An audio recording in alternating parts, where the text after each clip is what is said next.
Welcome back to Soft Mystic Stories. Look at your hand for a second. The person sitting next to you on the train, someone scrolling their phone across the world in Shanghai or Mumbai or Lagos, you share 99.9% of your DNA with them. Genetically, you're almost identical. Same species, same ancestors, same evolutionary journey that nearly ended 900,000 years ago when barely 1,280 humans clung to survival. So, here's the question that keeps historians and anthropologists awake at night. If we're all basically the same, why did we build such radically different civilizations? Why did Europeans develop feudal kingdoms with stone castles, while Chinese emperors ruled through centralized bureaucracies spanning thousands of miles? Why did Asian society preserve ancient philosophical traditions for millennia, while European thought went through dramatic revolutions every few centuries? Why did one continent develop gunpowder for fireworks and celebration, while another used it to conquer the world? Said, these aren't small differences. We're talking about fundamentally distinct ways of organizing society, understanding reality, expressing spirituality, and relating to nature. Same species, same brain capacity. Wildly different results. If you're using this to fall asleep, perfect. That's exactly why I make these. So maybe subscribe and tell me where you're watching from and what time it is. I read the comments, and it's fascinating. Tokyo at sunrise, London at midnight. Someone in Arizona at 3 o'clock said, AM, wondering why they can't sleep. All of you everywhere, descendants of the same tiny group that refused to die out. Picture this. It's around 50,000 years ago. Modern humans have survived the bottleneck spread across Africa, and now they're on the move. Small groups are pushing into new territories, following coastlines, tracking animal herds, searching for better hunting grounds. Some head northwest into Europe, others move east toward Asia. They're the same people, same tools, same languages, same beliefs, same everything. Fast forward to 1200 AD. In Europe, you'd find scattered kingdoms constantly at war with each other. Stone fortresses dotting the landscape, feudal lords controlling small territories, the Catholic Church wielding enormous power but competing with secular rulers, knowledge locked away in monasteries, most people living short, brutal lives, working land they'd never own. Meanwhile, in China, you'd witness something completely different. A unified empire set stretching from the Pacific Ocean to the edge of Central Asia. Millions of people connected by canals and roads, paying taxes to a centralized government. Civil servants chosen through competitive examinations, testing knowledge of ancient texts. Massive cities with populations that wouldn't be matched in Europe for centuries. Technologies that wouldn't reach the West for hundreds of years. Same humans, different worlds. Or consider this: in medieval Europe, nature was often seen as something to be conquered, tamed, dominated. Wild forests were dangerous places filled with threats. The biblical mandate was clear: subdue the earth, bend it to human will. In Japan during the same period, nature was revered as sacred. Mountains housed spirits. Rivers had souls. The goal wasn't domination, but harmony. Living with nature, not against it. Shinto shrines built to honor trees that had stood for centuries. How does this happen? How do people with identical brains, identical creative potential identical capacity for complex thought, end up viewing the world through such different lenses? For a long time, people explained these differences with racism, with pseudoscientific theories about superior and inferior races. We know now that's complete nonsense. The genetic differences between a person from Stockholm and someone from Seoul are trivial, meaningless. We're talking about variations in maybe a few thousand genes out of over 20,000. The real answer is simultaneously simpler and more said fascinating.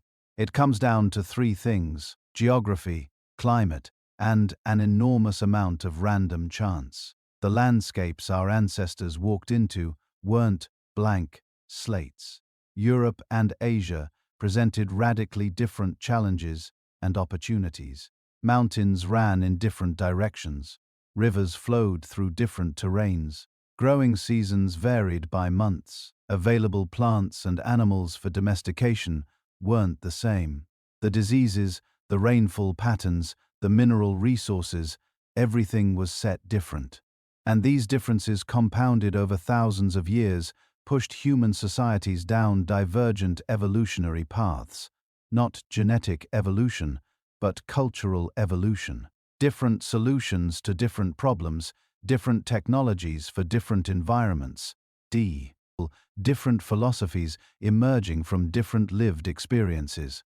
The fascinating part: none of it was inevitable. Change a few variables, shift a mountain range, alter some rainfall patterns, and the entire story of human settlement.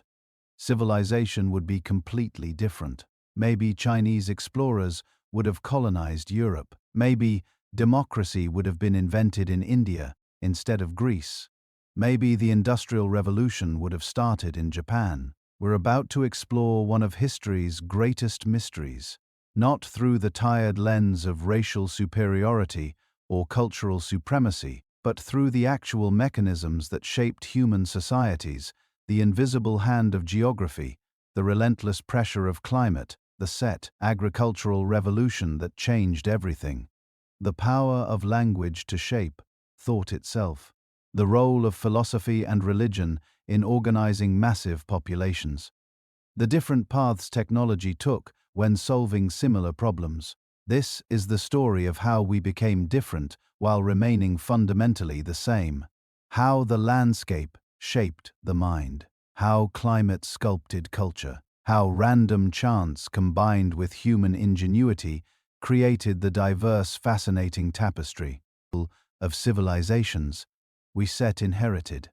It's a story written in mountains and monsoons, in wheat fields and rice paddies, in the direction rivers flow and the animals that happen to live nearby. And it all started when a small group of humans, survivors of the greatest crisis our species ever faced, began walking in different directions into an unknown world. Before there was Europe and Asia, before there were separate populations developing in isolation, before the differences that would eventually distinguish continental set groups, there was just one people, one small population, all living in Africa, all sharing the same ancestors, all carrying the same genetic legacy from the bottleneck that had nearly destroyed them. Around 70,000 years ago, something extraordinary happened. A group of humans, maybe just a few hundred individuals, made a decision that would change the course of our species forever. They left Africa. Now, this wasn't the first time humans had ventured beyond their homeland. There had been earlier set attempts, smaller migrations that left traces in the fossil record, but those earlier pioneers had failed. They'd established temporary footholds in the Middle East and beyond. But their populations hadn't lasted. They'd been wiped out by climate fluctuations, competed by local populations, or simply absorbed back into African groups. But this time was different. The descendants of these particular migrants wouldn't just survive. They would eventually populate the entire planet. What drove them to leave? We don't know for certain. Maybe it was population pressure. Too many people competing for too few resources in their East African homeland. Maybe it was curiosity, that uniquely human impulse to see what lies beyond the horizon. Maybe it was desperation, fleeing from drought or conflict or disease. Or maybe it was simply opportunity. Around 70,000 years ago, sea levels were lower than they are today. The narrow strait between Africa and the Arabian Peninsula, normally a significant water barrier, had narrowed to just a few kilometers. On a clear day, you could stand on the African shore and see the Arabian coast. You could imagine walking there. And so some people did. They didn't know they were making history. They weren't thinking about populating new continents or founding new civilizations. They were just moving, following game animals, searching for better resources, maybe fleeing enemies or seeking allies. But with each step away from Africa, they were, said, beginning a journey that would reshape human evolution.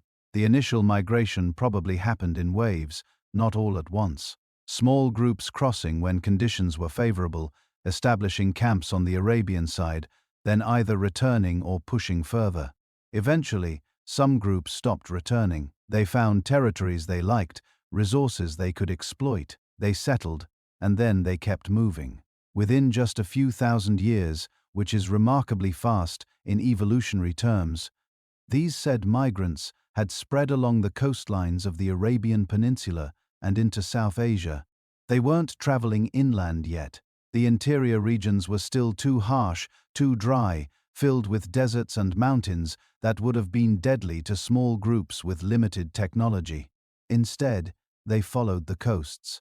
This is what anthropologists call the coastal migration hypothesis. These early migrants stayed near the ocean, exploiting marine resources, following shorelines that gave them reliable set access to food and water. Archaeological sites from this period show evidence of shellfish consumption, fish bones, the remnants of a maritime economy that sustained human expansion. But here's where the story splits. Somewhere in South Asia, maybe around what is now Pakistan or India, the single migration stream divided into two major branches. It was a crossroads, a decision point. Some groups turned northwest following coastlines and river valleys toward the Middle East and eventually Europe. Others turned east, heading along the southern coastlines of Asia towards Southeast Asia, China, and eventually beyond.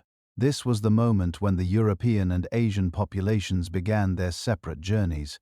But remember, at this point, they were still the same people, genetically identical, culturally similar, speaking related languages, using the same technologies. They weren't choosing different destinies. They were just going in different directions. The groups heading toward Europe found set a world in transition. Ice Age conditions were fluctuating. Massive glaciers covered northern regions. Steppes and grasslands dominated areas that are now forests. And, scattered across this landscape, were Neanderthals. Those robust, cold-adapted Ants who had been living in Europe for hundreds of thousands of years. The newcomers weren't dominant. They weren't superior. They were outsiders entering someone else's territory. The archaeological record shows they initially occupied marginal areas, set coastal regions and river valleys that Neanderthals hadn't fully exploited. They were refugees, really climate migrants, trying to establish themselves in an already occupied land. The groups heading east encountered different challenges. Warmer climates, dense forests in some regions, open grasslands in others, different animals, different plants, and eventually they would encounter Denis, those mysterious Eastern relatives who had adapted to Asian environments over hundreds of millennia.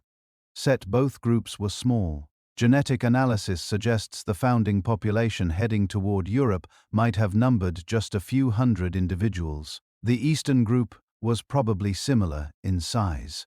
These weren't massive migrations. They were tiny bands of pioneers, family groups connected by kinship, carrying everything they owned, venturing into unknown territories with no guarantee of survival. And this is where genetics begins to tell us something crucial about why Europeans and Asians would eventually develop differently. When you have small founding populations, you get what geneticists call founder effects and population bottlenecks. Not every gene variant from the original African population makes it into the migrating groups. It's like pouring a bag of mixed marbles through a narrow funnel. Some colors make it through, others don't just by random chance. This means the European-bound group and the Asian-bound group, despite starting from the same source population, were already carrying slightly different subsets of human genetic variation. Not major differences, not different species, but subtle variations that would become more pronounced over time. Then came isolation. This is the key. For tens of thousands of years, these two populations were almost completely separated from each other. The European group was thousands of miles to the west, adapting to Ice Age conditions, interbreeding with Neanderthals, developing their own survival strategies. The Asian group set was thousands of miles to the east, adapting to completely different environments, interbreeding with Denisovans in some regions, facing their own unique challenges. There was no internet, no trade routes connecting distant continents, no way for innovations developed in one population to quickly spread to the other. If a European group figured out a better way to hunt woolly mammoths, that knowledge stayed in Europe. If an Asian group developed new fishing techniques, those techniques stayed, set in Asia. Picture the world they inhabited. No cities, no countries, no borders or customs checkpoints, just endless wilderness, forests stretching from horizon to horizon. Grasslands where herds of animals roamed in numbers that would be unimaginable today. Mountains that had never known human footsteps. Rivers that flowed untouched by human hands and scattered across this vast emptiness. Tiny groups of humans. Maybe 30 people here, 50 people there, separated by hundreds of miles. Living there, set entire lives without ever meeting strangers, passing down knowledge through oral tradition, teaching children the survival skills that had kept their ancestors alive since the Great Bottleneck. They were still connected in one sense. They were all human, all capable of interbreeding if they ever met, all sharing the same basic cognitive abilities, the same capacity for language and culture and innovation. A child born in Europe and raised in Asia would have been indistinguishable from a child said born in Asia. The differences weren't genetic in any fundamental sense. Not yet. But isolation was beginning its slow work. Each generation, each population faced slightly different selection pressures. European groups were dealing with cold, with seasonal extremes, with large, dangerous animals. Natural selection favored traits that helped with those challenges. Asian groups faced their own pressures, different climates, different resources, different survival problems. Natural selection responded, set accordingly and slowly, imperceptibly over thousands of generations. The two populations began to drift apart, not in their fundamental humanity, not in their basic capabilities, but in subtle frequencies of gene variants, in minor physical adaptations, in the cultural solutions they developed to environmental challenges. This wasn't planned. Nobody was trying to create different populations. It was simply what happens when you take one group and split it into two, then let those two groups adapt to different environments for 50,000 years without significant contact. But here's what's remarkable. Despite this isolation, despite adapting to radically different environments on opposite sides of the planet, Europeans and Asians remained fundamentally the same. One species, one human family, separated by geography, but united by heritage. Every person in Europe carried genes that had originated in Africa. Every person in Asia descended from those same African ancestors. They were cousins, separated by distance and time, but cousins nonetheless, and the differences they would develop, the variations in appearance and culture and language that would eventually distinguish them. All of that was still mostly in the future. For now, they were just humans, trying to survive, trying to raise their children, trying to pass on the knowledge that would keep their lineage alive for one more generation. They didn't know they were participating in one of the greatest experiments in human evolution. They were just living. But in living, in adapting, in surviving across two vast continents, they were setting the stage for all the diversity that would follow. The age of unity was ending. The age of difference, differentiation, was beginning. And the world would never be the same. So, here's the thing. nobody tells you about human civilization. Geography isn't just a backdrop. It's not just where the story happens. Geography is the story. It's the invisible hand that shaped every empire, every innovation, every cultural difference we see today between Europe and Asia. And it all comes down to one deceptively simple fact: the direction of the land. Picture a map of Eurasia. Now, imagine you're a farmer with a revolutionary new crop, say wheat, 10,000 years ago. You're standing somewhere in the fertile crescent of modern-day Iraq, and you want to spread this incredible discovery to other communities. If you head west toward Europe, you're traveling along roughly the same latitude set, same day length, same seasonal pattern, same temperature ranges. Your wheat will grow just fine in Greece, in Italy, in Spain. The climate is similar enough that your farming techniques transfer directly. You're moving along what geographer Jared Diamond called the east-west axis. But if you head east into Asia or south into Africa, you hit a wall. Not a physical wall, but something just as effective: climate zone. S. You're crossing latitudes now, moving through radically different environments. Set. Those wheat varieties that worked perfectly in the Fertile Crescent suddenly fail in the monsoon climates of India. The growing seasons are all wrong. The rainfall patterns don't match. The temperatures swing wildly between extremes your crops can't handle. This is the axis theory, and it explains more about human history than almost any other single factor. Europe runs east to west for about 4,000 meters, all within a relatively narrow band of latitudes. This meant innovations could spread like a set wildfire. The new plow design invented in France could be adopted in Poland within a generation. A crop domesticated in Greece could reach Britain in a few centuries. Knowledge, technology, genes, they all flowed horizontally across the continent with relatively little adaptation required. Asia, by contrast, is massive and vertical. From Siberia to Indonesia spans nearly 8,000 miles of latitude, crossing every climate zone imaginable. Arctic tundra, temperate forests, scorching deserts, tropical set jungles. An innovation that worked in Mongolia was useless in Vietnam. Crops that thrived in northern China died in Thailand.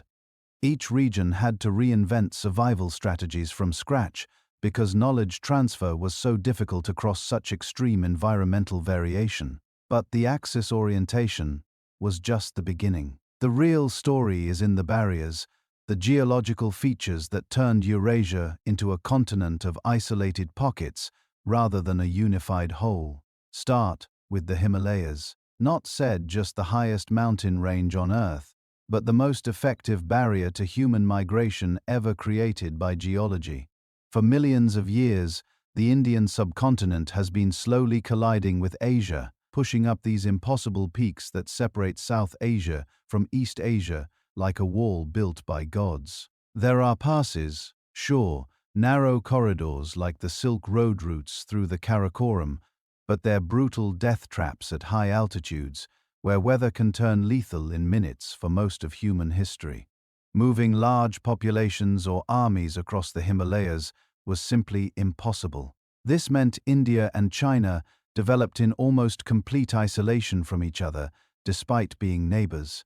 Two of the world's great civilizations separated by rock and ice. Then there's the Gobi Desert, a vast ocean of sand and stone stretching across northern China and Mongolia.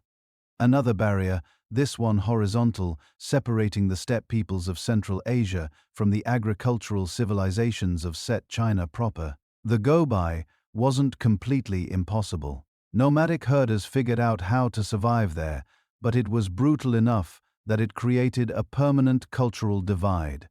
On one side, settled farmers building elaborate civilizations. On the other, mobile pastoralists living in, felt tents and following their herds. They traded sometimes. They fought often, but they remained fundamentally different peoples shaped by the geography that separated them. Central Asia itself was another kind of set barrier. The vast steppes stretching from Hungary to Mongolia, flat grasslands that seemed like they should have facilitated movement, and they did, but only for certain kinds of societies.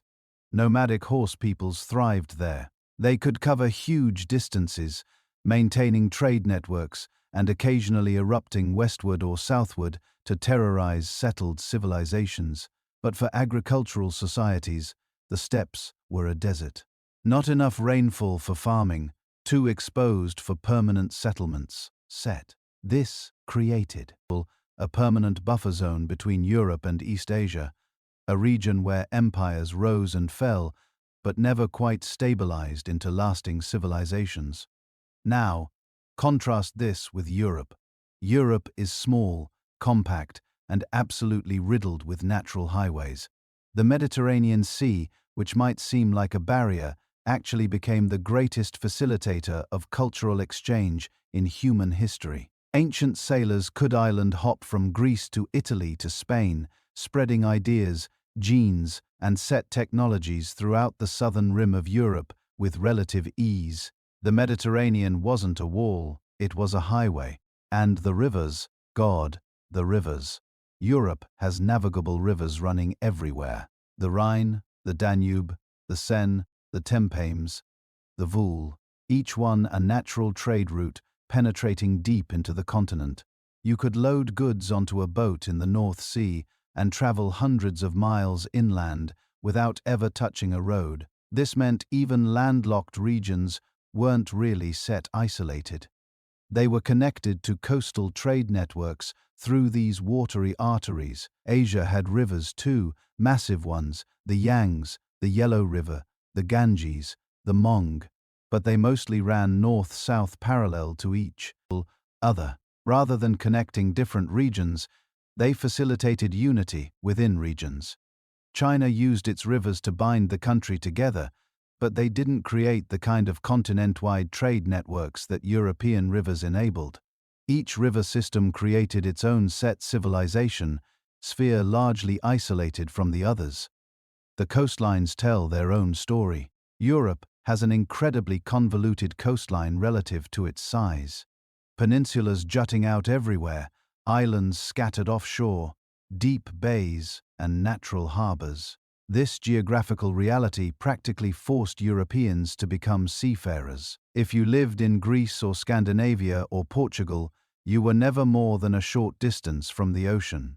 Fishing, trading, exploring by sea, these weren't luxuries, said they were necessities. European culture became fundamentally maritime, oriented toward the sea as both a resource and a highway. Mainland Asia, except for the southern and eastern coasts, is different. Vast landlocked regions where the ocean is a distant concept. Central Asia, the Tibetan Plateau, Western China. These are places where people could live entire lives without ever seeing saltwater. The cultures that develop, there were land-based oriented around rivers, oases, and overland trade. Set roots. Even in coastal regions like India and China, the sheer size of the landmass meant that maritime culture was just one option among many, not the defining feature of civilization. This created fundamentally different approaches to expansion and trade. Europeans confined to a relatively small continent with easy water access looked outward. The age of exploration wasn't an accident. It was geography manifesting as history.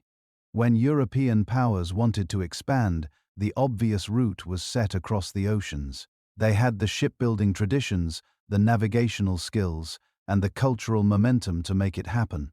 Asian empires, by contrast, generally expanded overland when they expanded at all. The Mongol Empire, the largest contiguous land empire in history, spread across the steppes using horses and traditional nomadic military tactics. The Chinese empires expanded by pushing into neighboring regions and slowly assimilating them. There were exceptions, the Ming Dynasty treasure set, fleet being the most famous, but they were exceptions. The geographical default was continental, not maritime. And that And there are the subcontinental barriers that created pockets of isolation within Asia itself.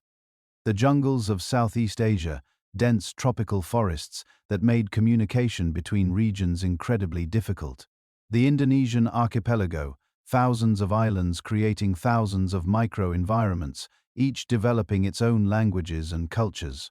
Japan, isolated enough by water, said that it could spend centuries in deliberate seclusion, developing a unique civilization that borrowed from China and Korea, but remained distinctly Japanese. Europe had its barriers too. The Alps, the Pyrenees, the English Channel, but they were smaller, more permeable. The Alps divided Italy from northern Europe, but passes like the Brenner made regular traffic possible. The English Channel isolated Britain, but it was narrow enough that invasions happened regularly enough to keep the island set connected to continental developments. The Pyrenees isolated Iberia, but not completely. Ideas and armies crossed regularly. The net effect of all this geography was profound. Europe developed as a collection of competing but constantly interacting cultures. States that fought constantly but also traded in turn, aride and stole each other's innovations. Competition drove innovation because no single power could dominate permanently. The barriers were high enough to allow distinct cultures to form set, but low enough that those cultures were in constant contact. Asia developed as a collection of civilizational spheres, each massive and largely self-contained.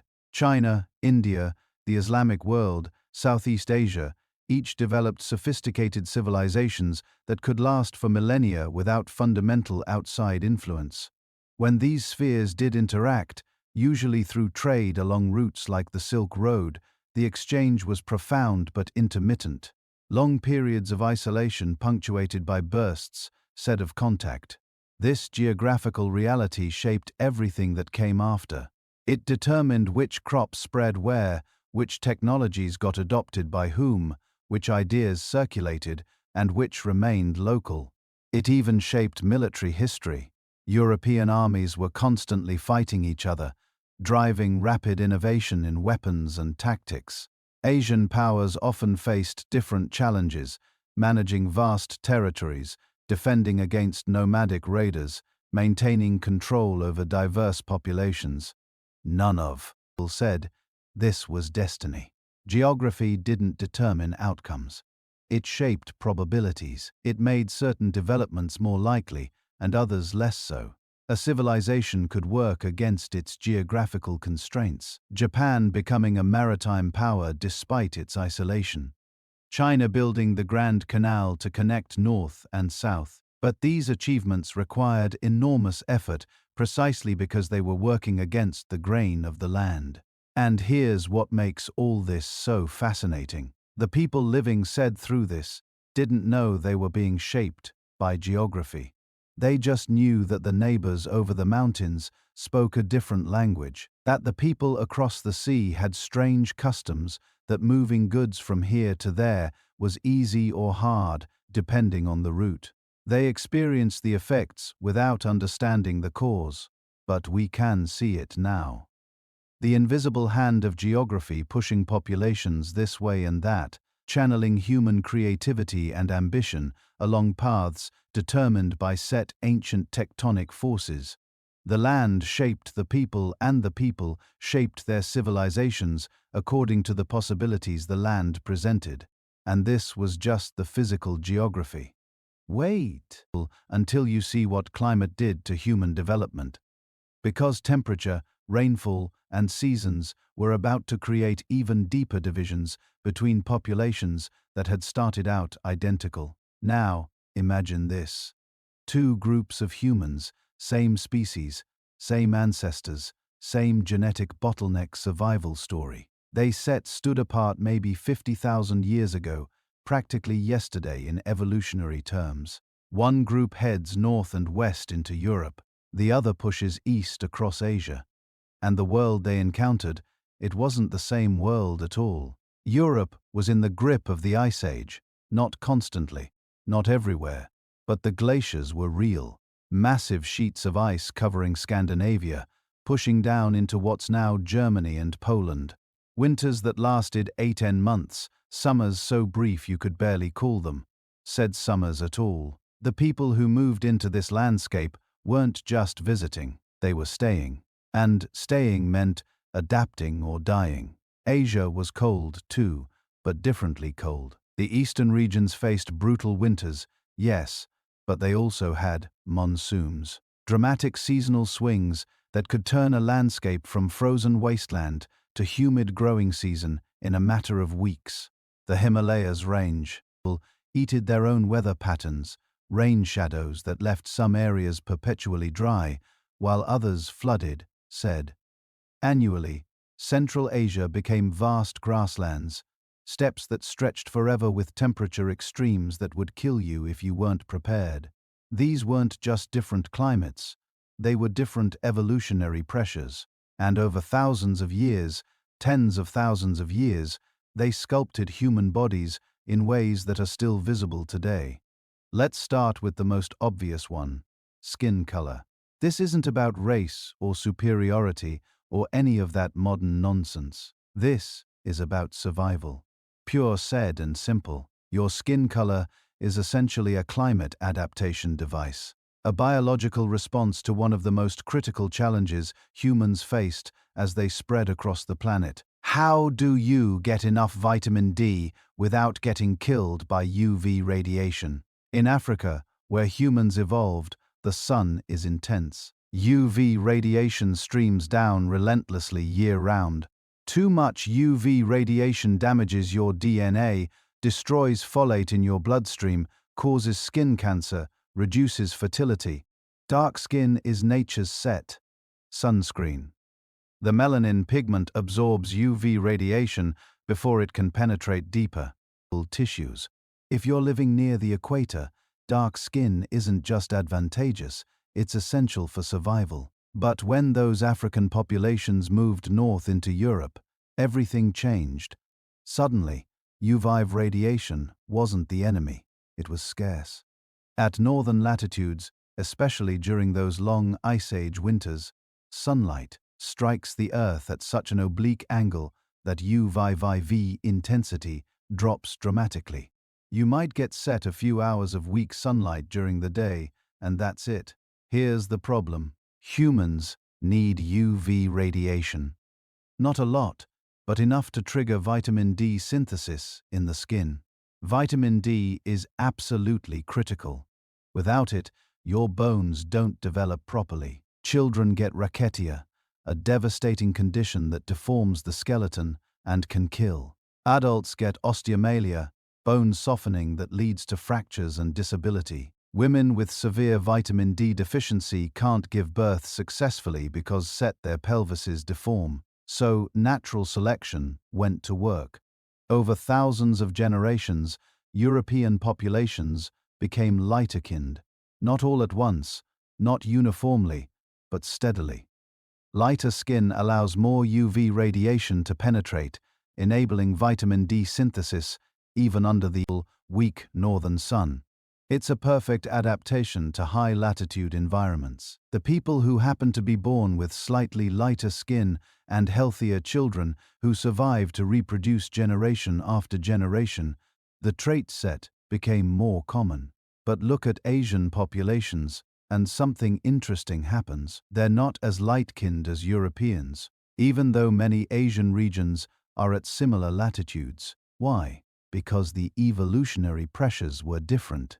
East Asian populations had to balance multiple factors, not just UV fuzz radiation and vitamin D. They developed something else entirely. Look at East Asian faces, and you'll notice the epicanthic fold, that distinctive crease of skin that covers the inner corner of the eye and often makes the eyelid appear smaller. This isn't random. This is an aesthetic preference encoded in genes. This is climate adaptation as sophisticated as anything evolution has ever produced. The epicanthic fold protects the eye in extreme cold and wind. It reduces the exposed surface area of the eyeball, minimizes moisture loss in dry winter air, and helps protect against snow blindness from intense reflected light. Some researchers think it might additionally help retain heat around the pronoid eye socket, preventing tissue damage in sub-zero temperatures populations that developed in Siberia, Mongolia, northern China, the brutal continental climate zones of Asia. They needed this adaptation. But there's more. Body proportions change, too, following patterns that make perfect biological sense. In cold climates, you want to conserve heat. The human body loses heat primarily through exposed surface area, so natural selection favored shorter limbs and more compact torsos in cold-set adapted populations. Less surface area relative to body volume means better heat retention. Look at traditional Northern European and Northern Asian populations. Stockier builds relatively shorter arms and legs compared to torso length. Now compare that to populations from tropical Africa. Longer limbs, leaner builds, more surface area relative to body mass, which helps dissipate heat in hot climates. This follows a biological principle called Bergmann's rule within a species' populations in set.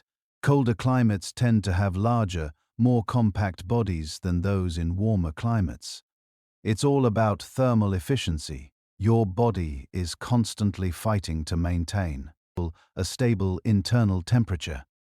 In the Ice Age conditions of Europe and Northern Asia, that fight was desperate. People who were slightly better at retaining heat had slightly higher survival rates. Over thousands of generations, those small advantages accumulated into visible physical differences. But climate didn't just shape set bodies.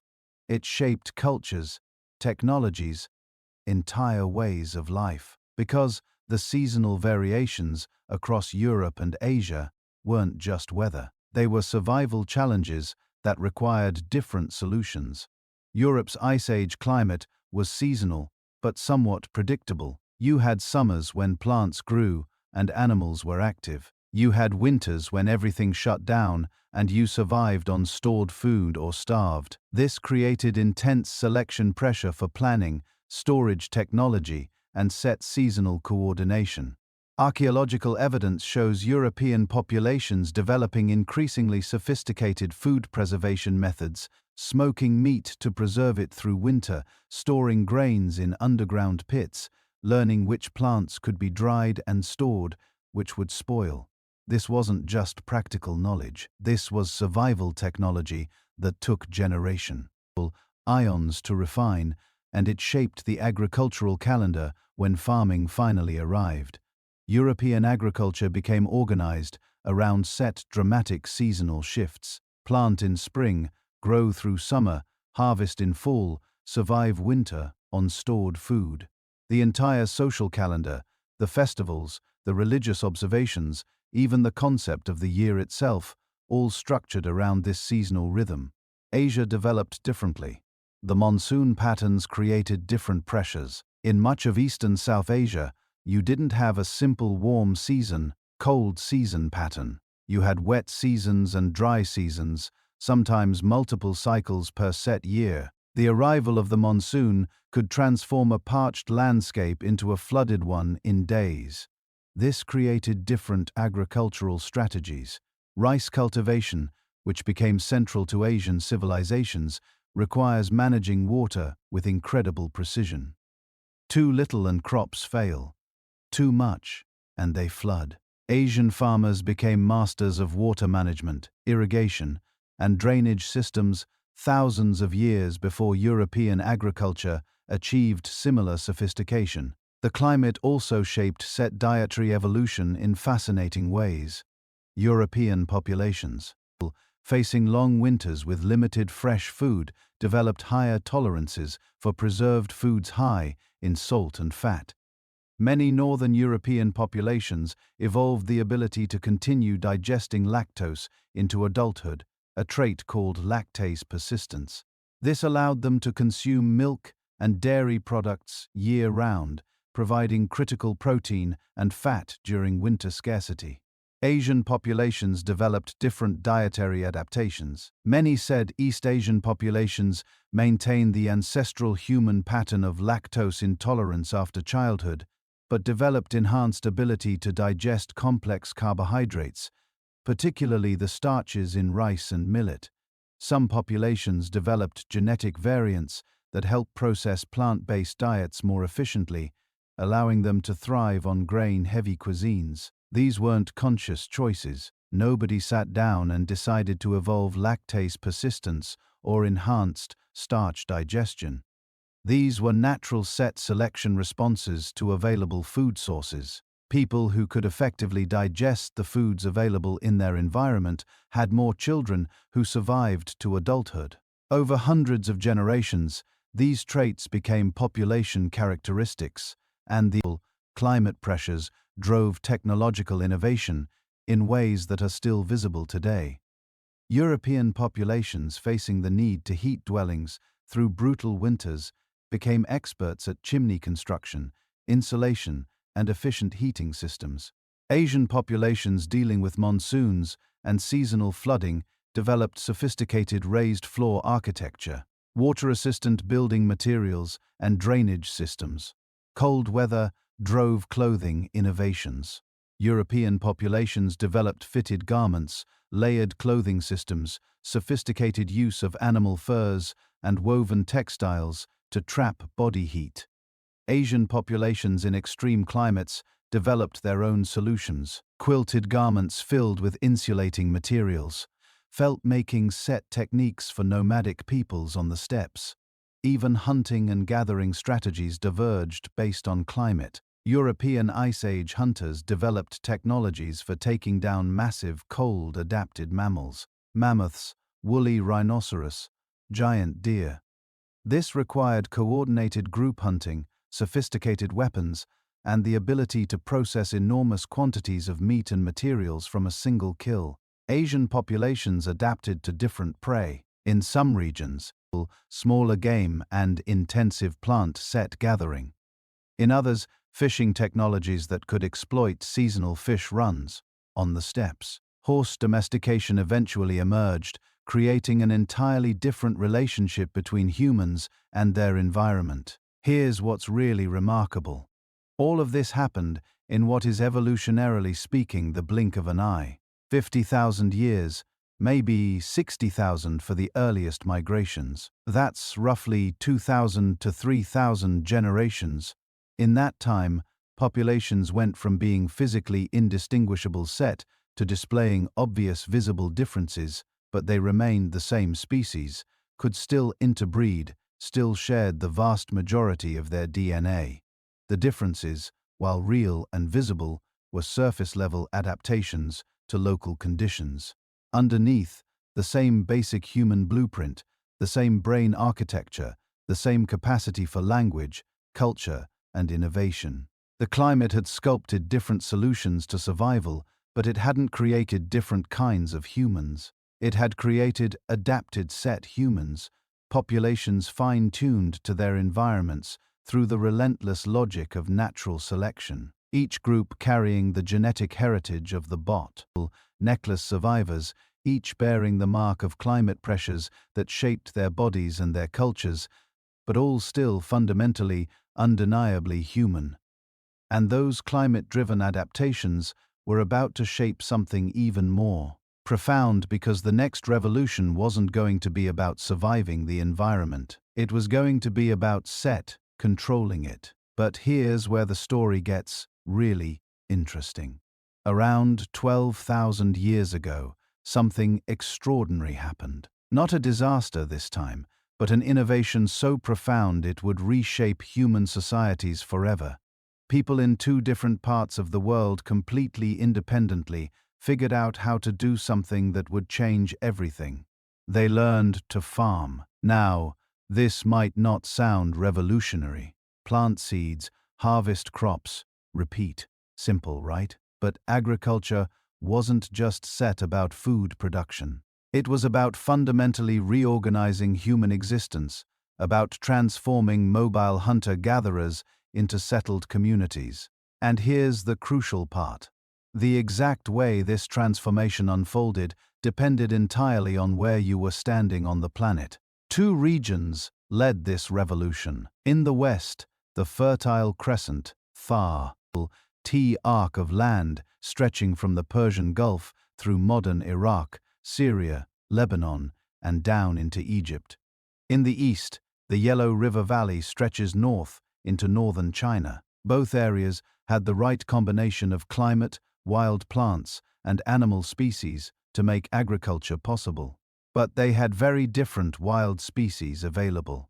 This single fact created divergent paths that would shape human civilization for the next 10,000 years. Let's start in the Fertile Crescent, because this is where the ancestors of modern Europeans got their agricultural toolkit. Around 10,000 BCE, people living in this region started noticing something interesting about certain wild grasses. Emmer, wheat and barley grew naturally in the hills. They produced seeds you could harvest, store, and most importantly, replant. The plants were self-pollinating, which made them genetically stable. You could collect seeds from the best plants, save them, plant them the next season, and gradually, generation by generation, those plants would become more productive, easier to harvest, better suited to cultivation. Within just a few thousand years, these wild grasses had been transformed into domesticated crops. The eads became larger, the stalk stronger, the harvest more reliable. And here's what's crucial about wheat and barley. They're what scientists call low-labor crops. You plant them in the fall, basically ignore them all winter, and harvest them in late spring. Sure, there's work involved. Plowing, weeding, harvesting, but it's seasonal work. You have intense periods of labor, punctuated by long stretches where the crops basically take care of themselves. This created a specific kind of social structure. Farmers could accumulate surplus, store grain through the winter, support people who weren't producing food, specialists like toolmakers, priests, administrators. But because the work was seasonal and individual families could manage their own fields, there was room for independent landholders, small farmers who controlled their own production. Now, travel east to the Yellow River Valley. Different geography, different climate, completely said, different wild plants available. The people here figured out how to cultivate two main crops, foxtail, millet, and rice. Rice, especially, would become the foundation of East Asian civilization. But rice farming is nothing like wheat farming, nothing at all. Rice requires constant attention. First, you need to create paddies, flooded fields with carefully maintained water levels. This means building and maintaining complex irrigation systems, dikes, canals, drainage channels. Then there's the set planting. Rice seedlings need to be transplanted by hand into the flooded paddies, bent over in knee-deep water for hours at a time. As the rice grows, water levels must be constantly monitored and adjusted. Too much water, the plants rot. Too little, they dry out. The harvest is equally labor-intensive. Unlike wheat that can be cut with a sickle and threshed mechanically, rice requires careful hand harvesting of individual plants. Every grain matters because the yields are precious. This isn't seasonal work. This is year-round intensive labor. But here's the thing. Rice farming produces massive yields.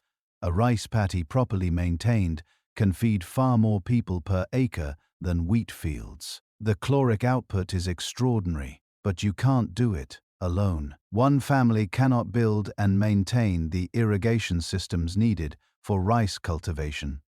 You need coordinated group effort, dozens of families working together, sharing labor, sharing water, resources. This created entirely different social set structures. Rice farming villages had to cooperate or fail. Nobody could be independent. You needed your neighbors to help maintain the communal irrigation systems. You needed to show up for collective planting and harvesting. Individual autonomy had to be subordinated to group success. Over thousands of years, this created what anthropologists call collectivist social patterns. The group's needs taking precedence over individual desires. harmony and cooperation valued above independence, and Set, innovation. Compare this to wheat farming societies where individual families could succeed or fail on their own merits, where surplus could be accumulated privately, where independence was not just possible, but often advantageous.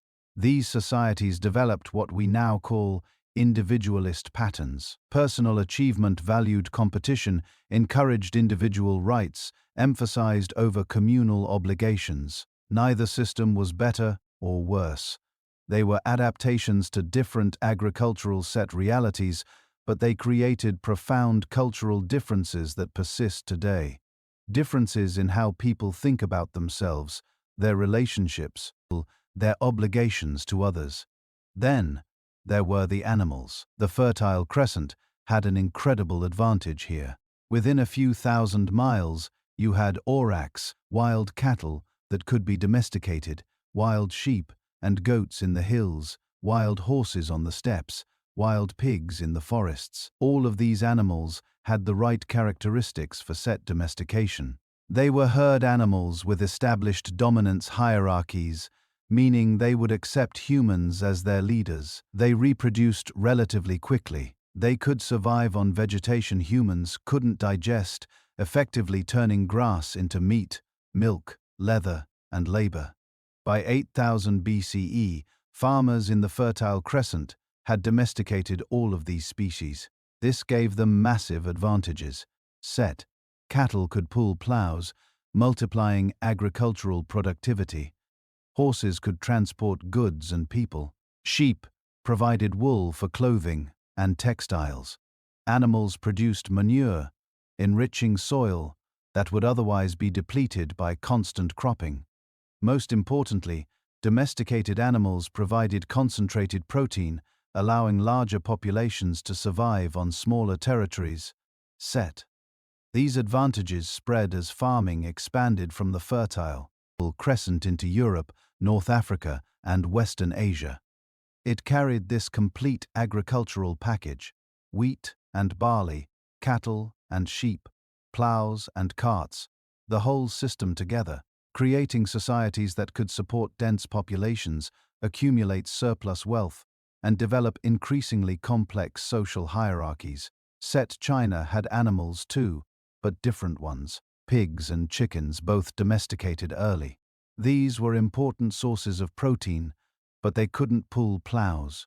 They couldn't transport heavy loads. Water buffalo would eventually be domesticated for rice paddy work, but much later than cattle domestication in the West.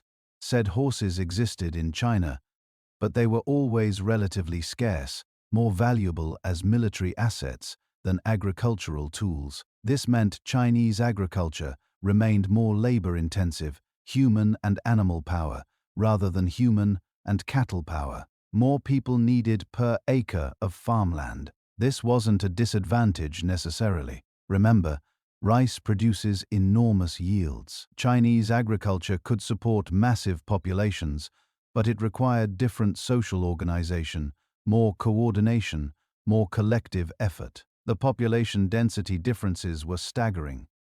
Earring. By 2000 BCE, PE, the Yellow River Valley, was supporting populations that would have been unimaginable in equivalent territories in Europe. Set hundreds of people per square mile, all fed by intensive rice cultivation. This required unprecedented levels of social organization. Someone needed to coordinate all those farmers, allocate water resources, resolve disputes, organize collective projects. This is where early states emerged, not from conquest necessarily, but from agricultural necessity. Set you needed administrators to manage irrigation systems, record keepers to track which families had contributed what labor, enforcers to ensure everyone did their part. Gradually, these administrative functions became institutionalized, formalized, transformed into what we recognize as government. In the Fertile Crescent in Europe, the path was different. Set. Lower population density meant less immediate need for intensive coordination. States emerged more from military competition than agricultural management. Warrior chiefs who could protect farmers from raiders. strong men who could accumulate enough surplus to support armies, conquest and expansion rather than internal administration, driving political development. Said the irrigation systems themselves tell the story. In China, water management required massive collective effort. The Yellow River is unpredictable, flooding catastrophically one season, running dry the next. Controlling it required dikes, canals, reservoirs, engineering projects, involving thousands of workers coordinated over decades, said. Succeeding at this created the institutional capacity for large-scale organization, the administrative apparatus that would eventually become imperial bureaucracy. Compare this to Europe, where rivers were smaller, rainfall more reliable, irrigation less critical. Farmers could succeed with local water sources, wells, small streams, minimal coordination required. Set. Political authority emerged more from military strength than hydraulic management. Kings were warriors first, administrators second. These different agricultural foundations created different philosophical traditions. In societies where cooperation was essential for survival, philosophies emerged that emphasized harmony, collective responsibility, fitting into the natural and social order set. Confucianism in China, with its focus on proper relationships, ships, and social hierarchy. Taoism emphasizing flow and adaptation. Buddhism spreading easily through cultures already comfortable with subordinating individual desires to larger purposes. Set. In societies where individual families could succeed independently, philosophies emerged that emphasized personal autonomy, individual rights, the dignity and freedom of the individual human being. Greek philosophy, with its focus on rational individuals debating truth, said later Christianity's emphasis on personal salvation and individual conscience, Enlightenment philosophy celebrating individual liberty and human rights. None of this was predetermined. The people in China weren't inherently more collectivist. Europeans weren't naturally more individualistic, said for 10,000 years of living in societies organized around different agricultural systems that shapes how people think. Rice paddies require cooperation, so cooperation becomes a virtue. Wheat fields allow independence, so independence becomes valued, set. Generation after generation, these patterns reinforce themselves, becoming not just practical necessities, but cultural values, moral principles, self-evident truths. And here's with, that's really remarkable. These agricultural choices, made 10,000 years ago, are still shaping human societies today. The regions that developed rice cultivation still show measurably more collectivist social patterns, said the wheat-growing regions still emphasize individualism. It's not absolute, it's not deterministic. Culture changes, societies evolve, but the deep patterns persist, written into the landscape itself, coded into the very crops that feed us. Because agriculture wasn't just about food, it was about organizing human cooperation at unprecedented scales, said.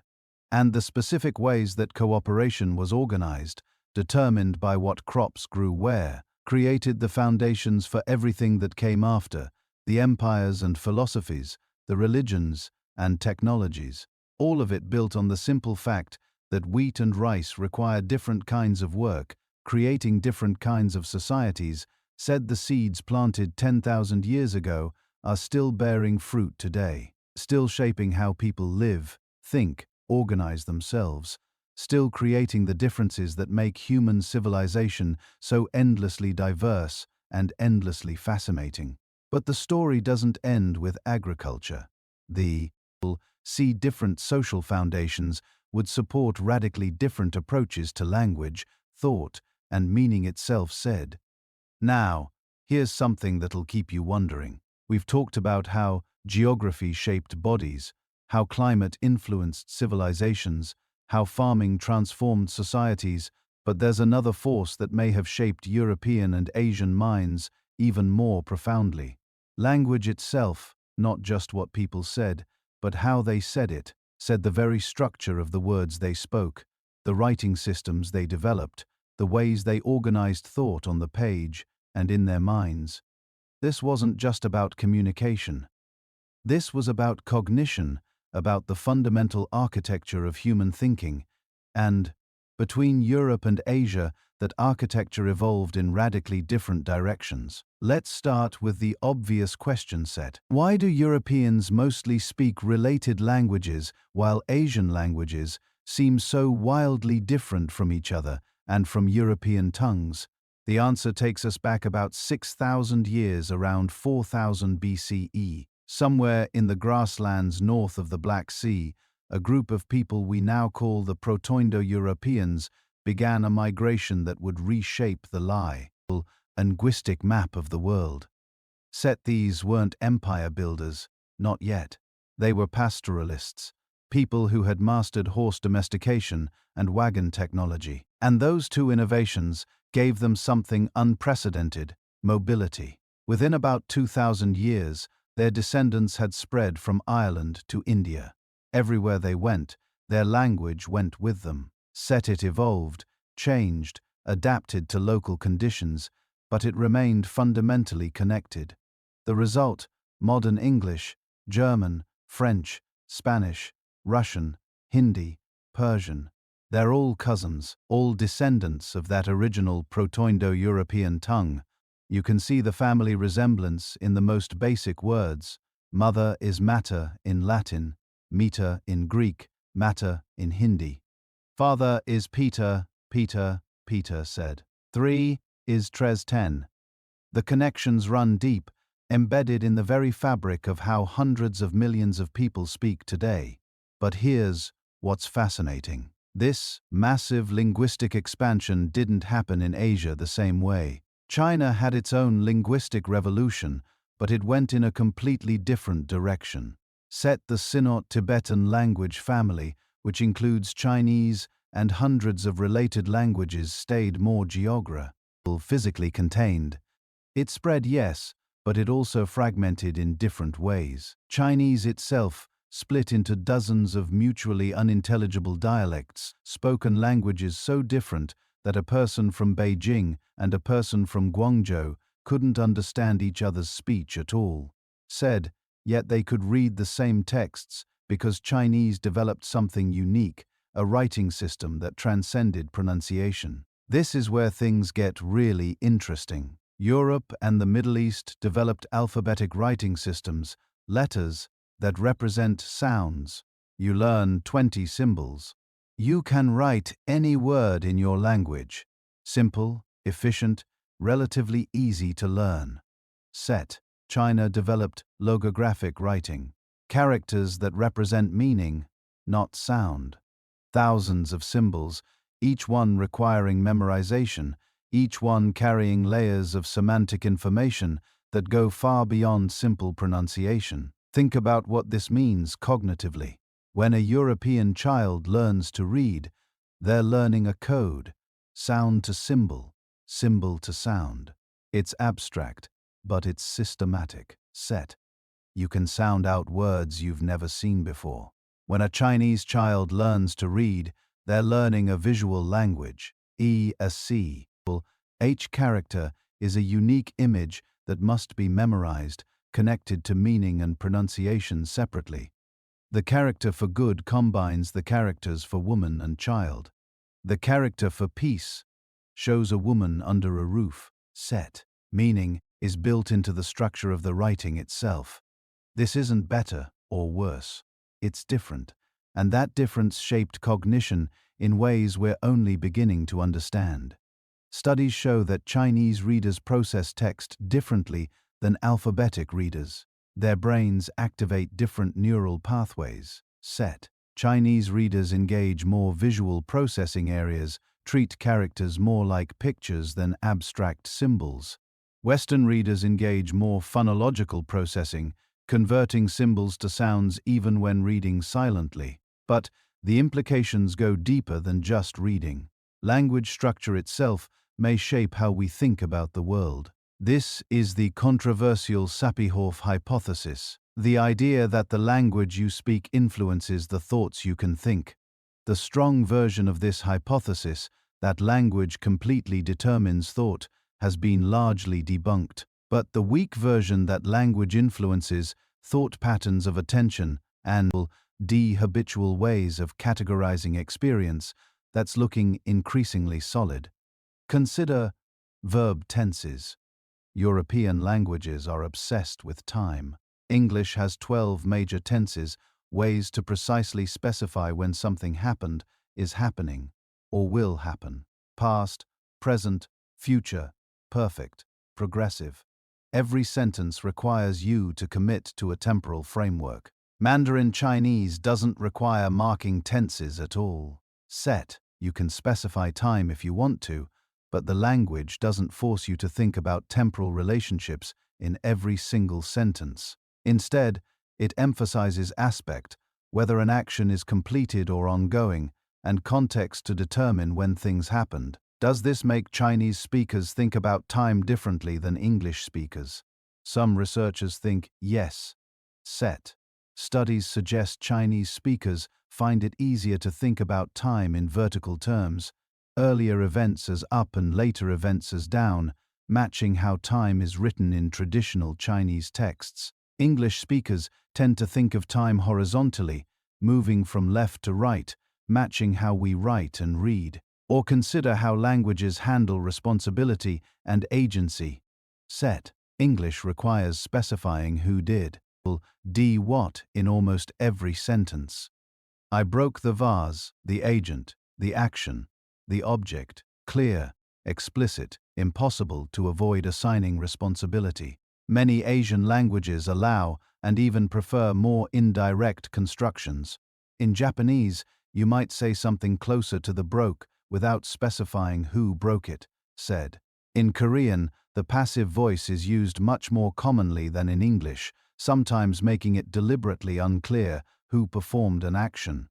This isn't evasion. It's a different way of constructing social reality. In cultures that emphasize collective harmony over individual assertion, language structures that soften agency and avoid direct confrontation make perfect sense. Set. The language doesn't just reflect the culture, it reinforces it, makes certain ways of thinking feel natural and others feel awkward. Grammar structures encode cultural values in surprisingly deep ways. European languages typically put the subject first. I do this, you do that. The individual agent is the starting point of almost every sentence set. This mirrors and reinforces cultural emphasis on individual action, personal responsibility, the autonomous self. Many Asian languages, particularly GAG, Japanese and Korean, put the verb at the end of the sentence. The action, the conclusion, the outcome comes last. You have to listen to the entire sentence before you know what's being said. Set.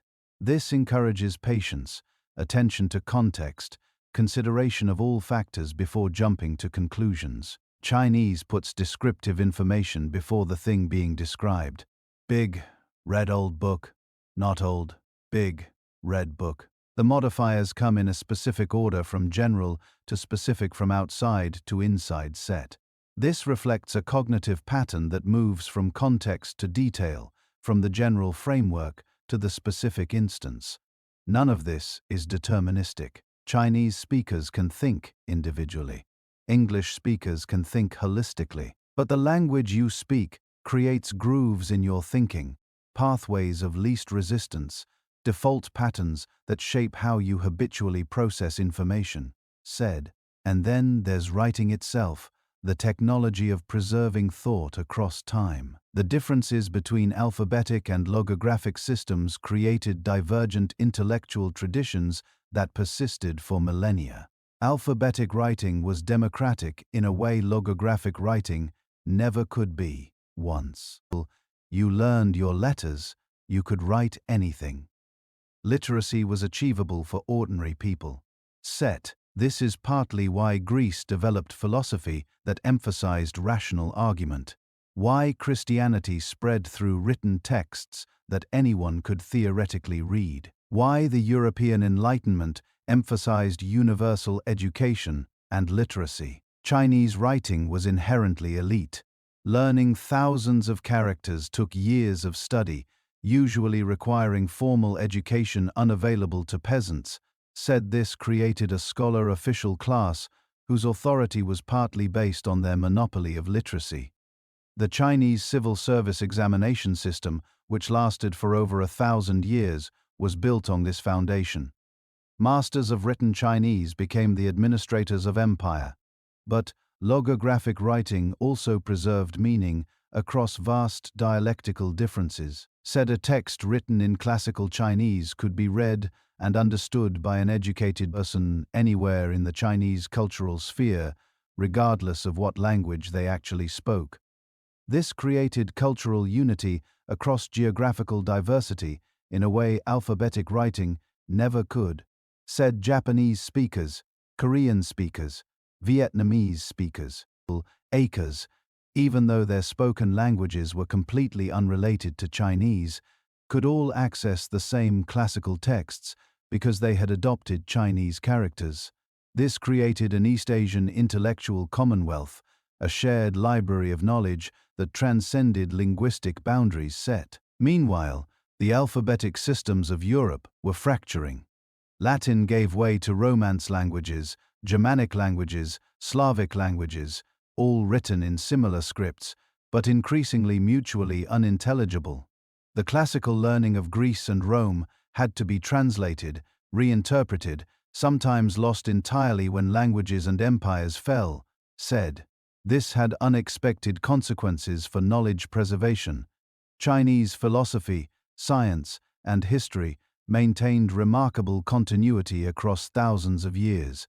A Chinese scholar in 1800 CE could read texts written in 500 BCE, not easily, but far more readily than a European scholar of the same era could read ancient Greek or Latin without years of specialized study. Said. But European linguistic fragmentation created something else: intellectual competition. Different linguistic communities developed different philosophical traditions, different scientific approaches, different ways of organizing knowledge. When they encountered each other through trade, war, or cultural exchange, they had to argue, translate, synthesize. This friction generated innovation. Said the divergence extended even to how knowledge was organized conceptually. Chinese classification systems tended to be relational and contextual. Things were categorized by how they related to human concerns, by their role in the cosmic order, by their practical applications. European classification systems, influenced by Greek philosophy, emphasized abstract categories and binary distinctions. Set animal, vegetable, mineral, genus, and species. Clear hierarchies and taxonomies that assumed nature could be carved at its joints, divided into discrete, non-overlapping categories. Neither system was objectively superior. Each captured certain patterns while obscuring others, but they led to different styles of scientific inquiry. Said European science became reductionist, focused on breaking things down into components, finding universal laws that applied everywhere. Asian science remained more holistic, more interested in relationships and contexts, in how things constructed within larger systems. And all of this, every bit of it, traces back to those early linguistic divergences, to the Indo-European expansion that created related languages across Europe and the Middle East, to the Chinese development of logographic writing that unified vast populations around shared texts, to the grammatical structures that made certain thoughts easy and others awkward. Said, language didn't determine destiny, but it shaped the tools with which different cultures thought about destiny, debated it, passed their conclusions to future generations. It created mental habits that persisted for millennia, influencing everything from philosophy to governance to scientific method. Said, we're all still thinking, at least partly. in patterns laid down thousands of years ago by the languages our ancestors spoke and the writing systems they invented. Different words really did create different worlds, different ways of being human. And those differences would become even more pronounced when people began asking the biggest questions of all. Said questions about meaning, purpose, the nature of existence itself, questions that would give birth to the world's great religious and philosophical traditions. But humans weren't just for food and territory. They were beginning to ask bigger questions, questions that had no obvious answers. Why are we here? What happens when we die? How should we live? Set. These questions emerged wherever humans settled. But the answers would diverge in ways that would shape civilizations for millennia. Around 2,500 years ago, something extraordinary happened. Almost simultaneously across thousands of miles of separation, multiple civilizations experienced philosophical revolutions. Set. In Greece, thinkers like Socrates were challenging people to question everything. In China, Confucius was establishing principles of social harmony. In India, Buddha was teaching the path to enlightenment. In Persia, Zoroaster was preaching about cosmic battles between good and evil. This wasn't coincidence, said. These were agricultural societies that had accumulated enough surplus wealth that some people could spend their time thinking instead of just surviving. But the questions they asked and the answers they found, those were shaped by thousands of years of separate development. Let's start with Greece. Picture Athens 1, in the 5th century BCE.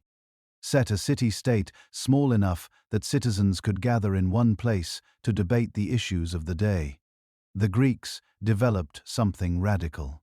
The idea that truth could be discovered through individual reasoning and debate. Socrates wandering the marketplace challenging people's assumptions. Plato imagining ideal forms beyond physical reality. Set. Aristotle systematically categorizing everything from politics to physics. Greek philosophy was intensely individualistic. The goal was personal enlightenment, individual understanding of truth. They celebrated the lone thinker who could see what others missed, said they built statues to honor individual philosophers, wrote down the names of individual students, traced intellectual lineages from teacher to student. This makes perfect sense when you understand Greek geography and history. Remember those isolated valleys and scattered islands. Greek city-states were independent, often competing, each with its own identity. Set citizens of Athens saw themselves as individuals first, with rights and responsibilities separate from the collective. Their democracy, imperfect as it was, reflected this belief in individual voice and individual reason. The Greeks also developed a particular relationship with their gods. Greek deities were powerful, but flawed. Basically immortal humans with supernatural abilities, said you could argue with them, trick them, even occasionally defy them. Greek religion didn't demand absolute submission. It demanded proper ritual, sure, but it left room for human agency and choice. Now shift your perspective east, way east to the Yellow River Valley, where Confucius lived around the same time as Socrates. But Confucius asked completely different questions. Set. He wasn't interested in abstract truth or ideal forms. He wanted to know, how do we create harmony? How do we maintain social order? How do we ensure that children respect parents, that subjects serve rulers, that everyone knows their place? Confucianism wasn't about individual enlightenment. It was about collective harmony. The fundamental unit wasn't the individual, it was the relationship. Set father and son, husband and wife, ruler and subject, elder and younger, friend and friend. You couldn't understand yourself outside these relationships. Your identity was defined by your position in the social web. This philosophy emerged from a very different environment than Greek individualism. Said. China's vast river valleys required massive coordination to manage irrigation, prevent floods, and defend against invasions. You couldn't have thousands of independent city-states arguing about philosophy. You needed unified hierarchies, clear chains of command, everyone working together toward collective goals. Said Confucian teaching emphasized filial piety, respect for ancestors, and social roles over individual desires. The good person wasn't someone who questioned everything like Socrates. The good person was someone who fulfilled their duties, who maintained harmony, who put family and society above personal ambition. But China also produced something completely different. Taoism said if Confucianism was about order and structure, Taoism was about flow and naturalness. Laozi, possibly a contemporary of Confucius, taught that the best way to live was to align yourself with the Tao, the natural way of things. Don't force, don't struggle, be like water flowing around obstacles rather than confronting them directly. Said Taoism emerged from the same landscape as Confucianism, but represented a different response to it. Where Confucius saw the chaos of the warring states period and prescribed order, to thinkers saw the futility of forcing human will onto nature and society. They advocated withdrawal, simplicity, harmony with natural rhythms rather than attempts to control them.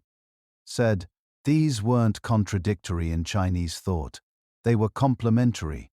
You could be Confucian in your public life, maintaining proper relationships and social harmony while being Taoist in your private life, cultivating inner peace and naturalness. The Chinese mind could hold both, switching between them as situations required. Meanwhile, in India, another revolution was happening. Set Buddhism emerged as a response to the rigid caste system of Hinduism. But it took ideas in directions nobody had anticipated. Buddha's central insight was that suffering comes from attachment, from desire, from the illusion that we are permanent separate selves. Enlightenment meant seeing through this illusion, achieving a state beyond suffering. But watch what happens when Buddhism travels set. This is where things get really interesting. Buddhism spread from India across Asia, but it transformed in every place. CE it landed, adapting to local conditions like a biological organism, evolving in new environments. In Tibet, Buddhism merged with the indigenous Bond religion, creating Tibetan Buddhism with its elaborate rituals, colorful iconography, and complex monastery systems. Set the harsh Himalayan environment, the isolation of mountain communities. These shaped a form of Buddhism focused on intensive meditation practices and elaborate visualization techniques. In China, Buddhism encountered Confucianism and Taoism and had to adapt or die. It couldn't reject family and social duty like it had in India. That would never work in Confucian society, said. So, Chan Buddhism, which became Zen in Japan, developed teachings that were compatible with Confucian ethics while maintaining Buddhist insights. It emphasized sudden enlightenment through meditation and paradoxical, but it didn't require abandoning social responsibilities. Set in Southeast Asia, Buddhism mixed with Hindu cosmology and local spirit worship, creating the Veda traditions that are distinctly different from their Indian origins. Temples became centers of community life. Monks became teachers and advisors. Buddhist festivals incorporated, aided local agricultural celebrations and ancestor veneration set the same religion, spreading across thousands of miles but mutating, adapting, hybridizing with whatever it encountered. This is the genius of Eastern religious thought. This ability to synthesize rather than replace, to add layers rather than demolish and rebuild. Compare this with Christianity spreading through Europe. Christianity was exclusive in ways Buddhism never was. Said, you couldn't be half Christian the way you could practice Buddhism while also honoring Confucian duties. Christianity demanded total commitment, absolute belief, rejection of other gods and other paths. This makes sense given Christianity's origins. It emerged from Judaism itself, a fiercely monotheistic religion that defined itself in opposition to the polytheistic cultures surrounding it, said, the Christian God wasn't one option among many. He was the only option, the only truth, the only path to salvation. As Christianity spread through the Roman Empire and beyond, it didn't synthesize with local religions the way Buddhism did in Asia. It replaced them. Pagan temples became churches. Local deities were recast as demons or saints. Tradition. Now festivals were given Christian meanings. Set the old gods did not coexist with the new God. They were driven underground or erased entirely. This created a very different kind of religious landscape. In China, someone could honor their ancestors, follow Confucian ethics, practice Taoist meditation, and visit Buddhist temples, all without contradiction. In Christian Europe, you are Christian or you are heretic, said there was no middle ground. This difference shaped everything: law, governance, social structure, even concepts of individual identity. In societies shaped by ancestor worship, your obligations extended backward to the dead and forward to the unborn. You were a link in a chain stretching across generations. Your actions reflected on your ancestors and would impact your descendants. Said this created powerful incentives for social conformity and family loyalty. In monotheistic cultures, your primary obligation was to God, not to ancestors or descendants. This created a different kind of accountability, one focused on individual salvation rather than collective family honor. Said it made it possible, even necessary, to sometimes break with family and tradition, if they conflicted with religious truth. These different religious frameworks created different relationships with nature too. The Genesis story in Christianity gives humans dominion over nature, the right and responsibility to subdue the earth and master it. Nature exists for human use. Set. Animals and plants are resources, tools, things without souls or sacred significance. Eastern philosophies saw nature very differently. Taoism taught that humans were part of nature, not separate from or superior to it. The goal wasn't domination, but harmony, finding your place in the natural order rather than imposing your will on it. Set. Buddhism extended compassion to all sentient beings, seeing animals as participants in the same cycle of suffering and rebirth as humans. These weren't just abstract philosophical differences, they had practical consequences that echo into the present day. Said the Christian view of nature as a resource contributed to Europe's aggressive exploitation of natural resources and technological transformation of landscapes. The tourist view contributed to Chinese landscape painting that celebrated natural beauty and garden design that harmonized human spaces with nature. Forms and governance, law, the whole structure of society. Said it all flowed from these different ways of understanding the world. Greek philosophy, with its emphasis on individual reason and debate, created space for democracy and individual rights, however imperfectly realized. Set. Confucian philosophy, with its emphasis on hierarchy and harmony, supported imperial systems where the emperor was seen as the father of the nation, responsible for maintaining cosmic and social order. Western law, influenced by Greek rationalism and Christian concepts of sin and redemption, focused on individual guilt and punishment. You broke the law. You faced consequences as an individual. Set. Eastern law, influenced by Confucian ethics, focused more on restoring harmony, on mediating disputes to preserve relationships rather than simply punishing wrongdoing. Even concepts of selfhood diverged. Western philosophy, following the Greeks, saw the self as a discrete entity with boundaries, rights, and individual consciousness.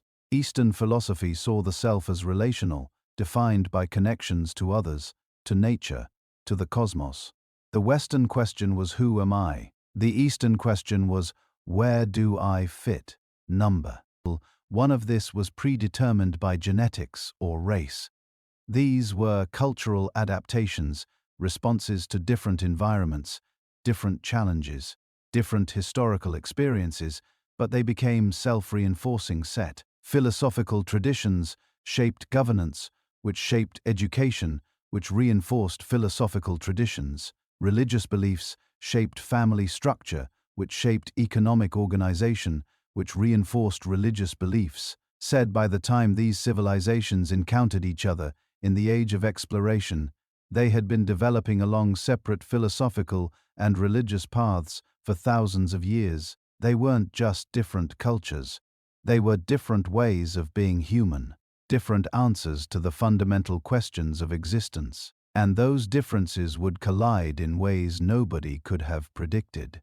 When those African descendants finally fanned out across Eurasia, they carried the same basic brain, the same instincts for cooperation and conflict. But as tens of thousands of years passed, as villages became cities and cities became empires, something subtle began to diverge, said, not in our DNA, in our rules, in how we decided who was in charge, what counted as justice, and why anyone should obey anyone else at all.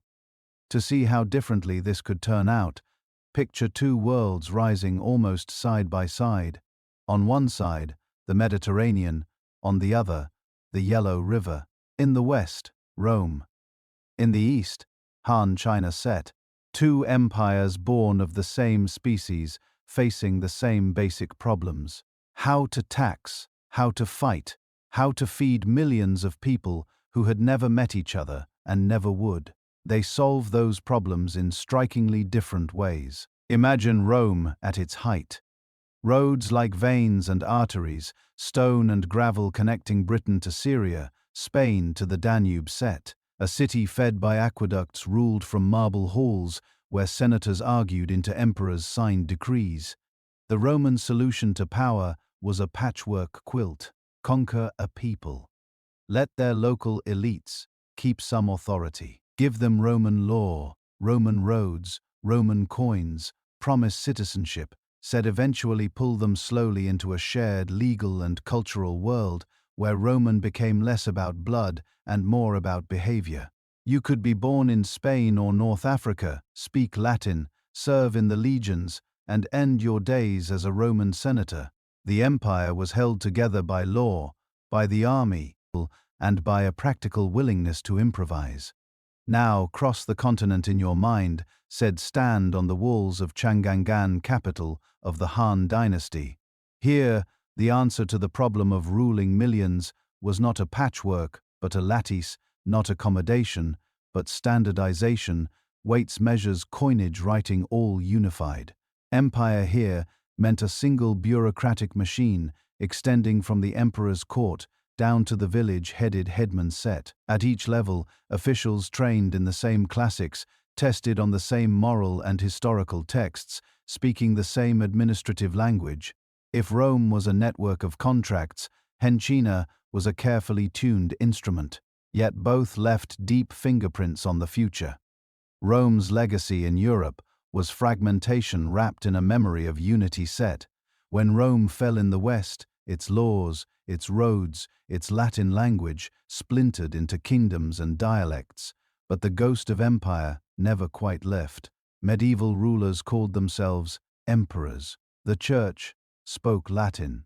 Everyone remembered that once, long ago, there had been one world. Han China, by contrast, planted a different seed, said even when dynasties fell, the ideal of a single united realm under China never died.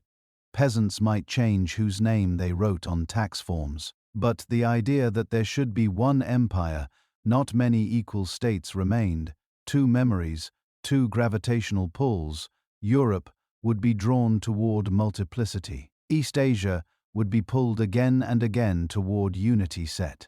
You can see this if you pull back the map in your mind and let the centuries spin. In Europe, after Rome, no single power could hold the whole continent for long. Geography didn't help. The land was chopped up by mountain ranges, peninsulas, island chains, and navigable rivers pointing in all directions. It was a recipe for rivalry. Small kingdoms are city-states, duchies, principalities set. Always neighbors to compete with, copy, fear, or outdo. Italy alone, housed Venice, Florence, the Papal States, Milan, Naples, each watching the others, borrowing techniques and war, banking, shipbuilding, art, and then trying to surpass them. In East Asia, especially in China, the geography told a softer, more centralizing story. Set the North China Plain, broad, relatively flat, tied together by the Yellow River, and further south, the Yangtze. Once someone built canals to connect those waters, grain could move forward, from one end of the empire to the other. Armies could float along those arteries. Orders could travel downstream on paper and upstream in the mouths of officials who recited classics and bowed in the same direction, said yes. There were periods of disunity, the warring states, the three kingdoms, the southern and northern dynasties, but again and again, one state swallowed the rest, and China snapped back into one piece, so from the same human starting point too. Patterns emerged in Europe, permanent competition between medium-sized powers set in East Asia, long stretches of enormous empires, especially in the Chinese heartland. This difference in political rhythm shaped almost everything that came next. Consider feudalism, the basic logic of trading land for loyalty. In Europe, after Rome's fall, power fractured downward. Imagine you're a king with only a small direct army and poor communication. You can't micromanage every village, said, so you give a piece of land to a noble, a lord, and in exchange, he promises you soldiers when you call. He repeats the pattern, granting parts of his land to knights who owe him service. At the bottom, peasants work the fields, legally bound to the land, wing dues upward, while protection flows in theory downward. The result is a pyramid of overlapping loyalties.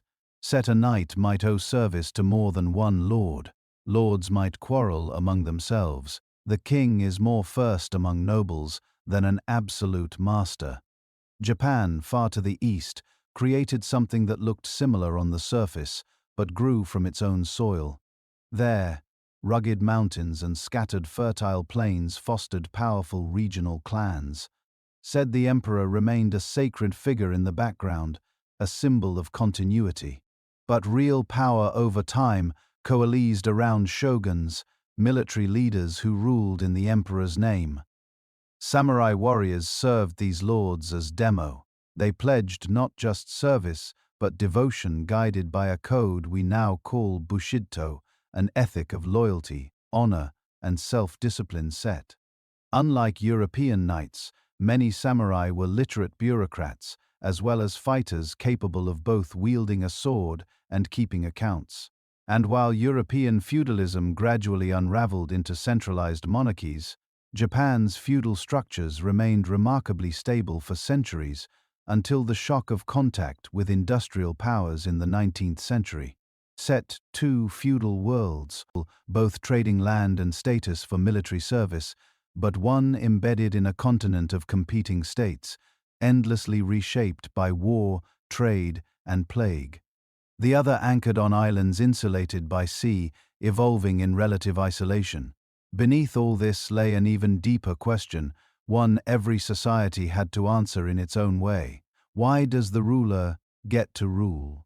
Set. In much of Europe, the answer hardened into something called the divine right of kings. The idea was simple and absolute. God himself had chosen the monarch. Obedience to the king was obedience to God. Resistance to the king was, at least in official theory, a sin. This didn't mean kings could do anything without consequence. Rebellions happened, but it framed power as a one-way gift from heaven descending like a beam of light onto a single head. In China, a different theology of power emerged, the mandate of heaven. On the surface, it also linked rule to heaven, but the logic was more conditional, almost contractual. Heaven grants the mandate to a dynasty that governs justly, keeps order, prevents famine and chaos, said. If rulers become corrupt, cruel, or incompetent, heaven withdraws its support. How do you know the man? Date has been lost. Disasters, rebellions, the land itself seems to convulse. When rebels overthrew a failing dynasty and a new one took power, official histories explained it not just as politics, but as the rightful shift of heaven's favor. This difference mattered. Set divine right tended to sacrifice existing kings. It told subjects, this specific person now is chosen. The mandate of heaven sacralized good governance itself. It told subjects, a ruler is legitimate only as long as he rules well. Said, in theory, a successful user who restored order could retroactively claim heaven's blessing. Underneath these sacred stories sat the day-to-day machinery that made rules real bureaucracies. In medieval and early modern Europe, government offices were often filled by aristocrats, people who inherited their titles, wealth, and influence. Some were highly capable, others less so. Said birth opened doors that education alone could not. Over time, especially after the Renaissance, Europe began to develop more formal training for administrators. Universities taught law, theology, and later economics and engineering. But the old habit of power, tied to lineage, lingered. China followed. A different path set. By the time of the Han Dynasty, and especially under later dynasties like the Tang and Song, a system of imperial examinations had begun to take shape. Over centuries, it hardened into one of the most elaborate merit-based bureaucracies in human history. Imagine being a young man in a small Chinese village hundreds of years ago. If your family could spare the time and resources, you might spend your youth memorizing classics, histories, poems, moral treatises. If you passed local exams, you could sip for higher ones, and if you succeeded at the top level, earn a post as an official somewhere in the empire. In theory, your birth mattered less than your ability to master the texts and display the proper moral character set. In practice, wealth helped, connections helped, and the system had flaws. But compared to Europe's inherited aristocracies, it was a striking experiment in selecting rulers by learning, not just lineage. This exam system helped China maintain a relatively unified culture of governance. Said officials from distant provinces could meet in the capital and quote the same passages, appeal to the same histories, frame problems in the same RAL vocabulary. Europe's aristocratic patchwork produced a different kind of diversity. Set princes and ministers in France, England, Poland, and Venice often spoke different languages, followed different legal traditions, answered to different churches, or none at all. Innovation in one place did not automatically spread. It had to be copied, stolen, or forced by war. And behind all of this still was geography. The wide connected river systems and fertile basins of China made sustaining large centralized states feasible. Grain could be moved efficiently. Tax records could be collected and compared. A single imperial center could, with effort, keep an eye on distant corners. Europe's broken terrain, its mountains, peninsulas, and scattered coasts made that kind of unified empire fragile. Attempts at giant empires like Charlemagne or later the Habsburgs tended to shatter on the rocks of distance, local identities, and stubborn neighbors. These different political landscapes also shaped humanity's urge to experiment. In Europe, the constant competition between states acted like an evolutionary pressure on institutions and technology. If one kingdom developed a better a more efficient tax system, a new banking practice, neighbors felt the pressure to respond, failed to adapt, and you might be conquered, outtraded, or left behind. This created strong incentives for risky ventures. Funding a Genoa sailor to cross a seemingly endless ocean was dangerous, but if it worked, the rewards could catapult a small kingdom like Portugal or Castile into global prominence. If it failed, other states would try their luck. In China, a unified empire could, in theory, do much more than any single European kingdom. It could build vast fleets, dig monumental canals, field enormous armies, but it could also decide from the top to stop set. In the early 1400s, the Ming dynasty sent out enormous treasure fleets under Admiral Janga, reaching as far as East Africa. They dwarfed contemporary European expeditions, but when court politics shifted and priorities turned inward, the voyages ended. There was no rival Chinese kingdom over the horizon to keep pushing exploration forward. The same centralization that allowed stability and large-scale projects also allowed a single decision to dampen certain kinds of innovation. So, by the time Europeans and Asians met on a truly global scale around 500 years ago, they were not different species, not different in basic intelligence or creativity. They were heirs to different experiments in how to structure power. Rome and Horn, competing European states, and long-lived Chinese dynasties, feudal knights and feudal samurai, divine right and mandate of heaven, aristocratic courts, and exam-selected mandarins. Each system had strengths, each had weaknesses, each shaped how societies responded to new technologies, new trade routes, new threats, and above all, each rested on the same ancient foundation.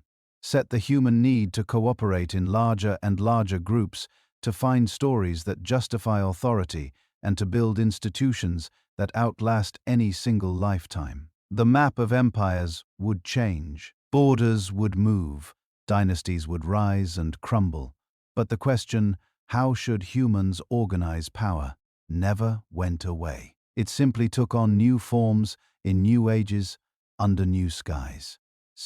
Picture the world again, much later now. The ice has retreated. Cities rise. Kingdoms fall. Oceans that once blocked your ancestors now carry their descendants in wooden hulls across the horizon. From far above, if you could the last 2,000 years as a time-lapse of light, you'd see clusters of brightness flickering in two great regions. One in the far west of Eurasia and one in the east, Europe and East Asia, especially China, glowing with the heat of invention. They weren't inventing the same things in the same ways, but they weren't on completely different planets either. They were running the same race on different tracks. Let's start in the east, said in China. A series of breakthroughs would later be called the Four Great Inventions. They weren't just clever gadgets. They were civilizational force multipliers. The first was paper. Your ancestors in China learned how to turn plant fibers into thin, flexible sheets centuries before most Europeans had even heard of such a thing. Compared to papyrus or parchment, paper was cheap, light, and abundant. It changed who could write and what could be recorded. Tax records, poetry, military orders, philosophical treatises, all suddenly easier to store and copy. Knowledge stopped being something that lived only in the heads of scribes and became something that could be stacked in libraries. Then came printing, at first carved wood blocks pressed onto paper, entire pages etched in reverse. Later, movable type, not just one book painstakingly copied over months, but dozens, hundreds of copies, all nearly identical. The Chinese were printing texts centuries before Gutenberg was born. Buddhist sutras, Confucian classics, agricultural manuals. Imagine practical farming tips and statecraft guides spreading across a vast empire in Incan fiber. Next, gunpowder. At first, a curiosity of alchemists, a side effect of the search for immortality. Then, an explosion, literally. Fireworks, signal flares, and eventually bombs, rockets, fire lances, crude ancestors of guns.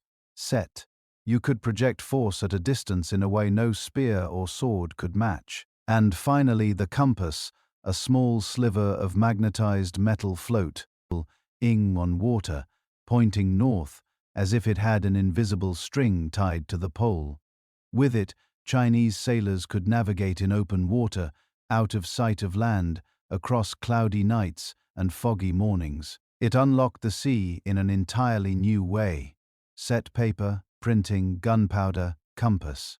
Four inventions born in East Asia, but destined to transform the entire Old World. Said they drifted west, slowly at first, carried along trade routes, copied, adapted, improved. And yet, when people speak of the scientific revolution, they usually don't talk about China. They talk about Europe. Galileo, Newton, Kepler, Descartes, Boyle. Why? It wasn't because Asians were less intelligent. The same bottleneck, forged brains, the same capacity for abstract thought existed on both sides of Eurasia. The difference lay in how societies were structured and how knowledge was treated. In late imperial China, the state was powerful and relatively unified.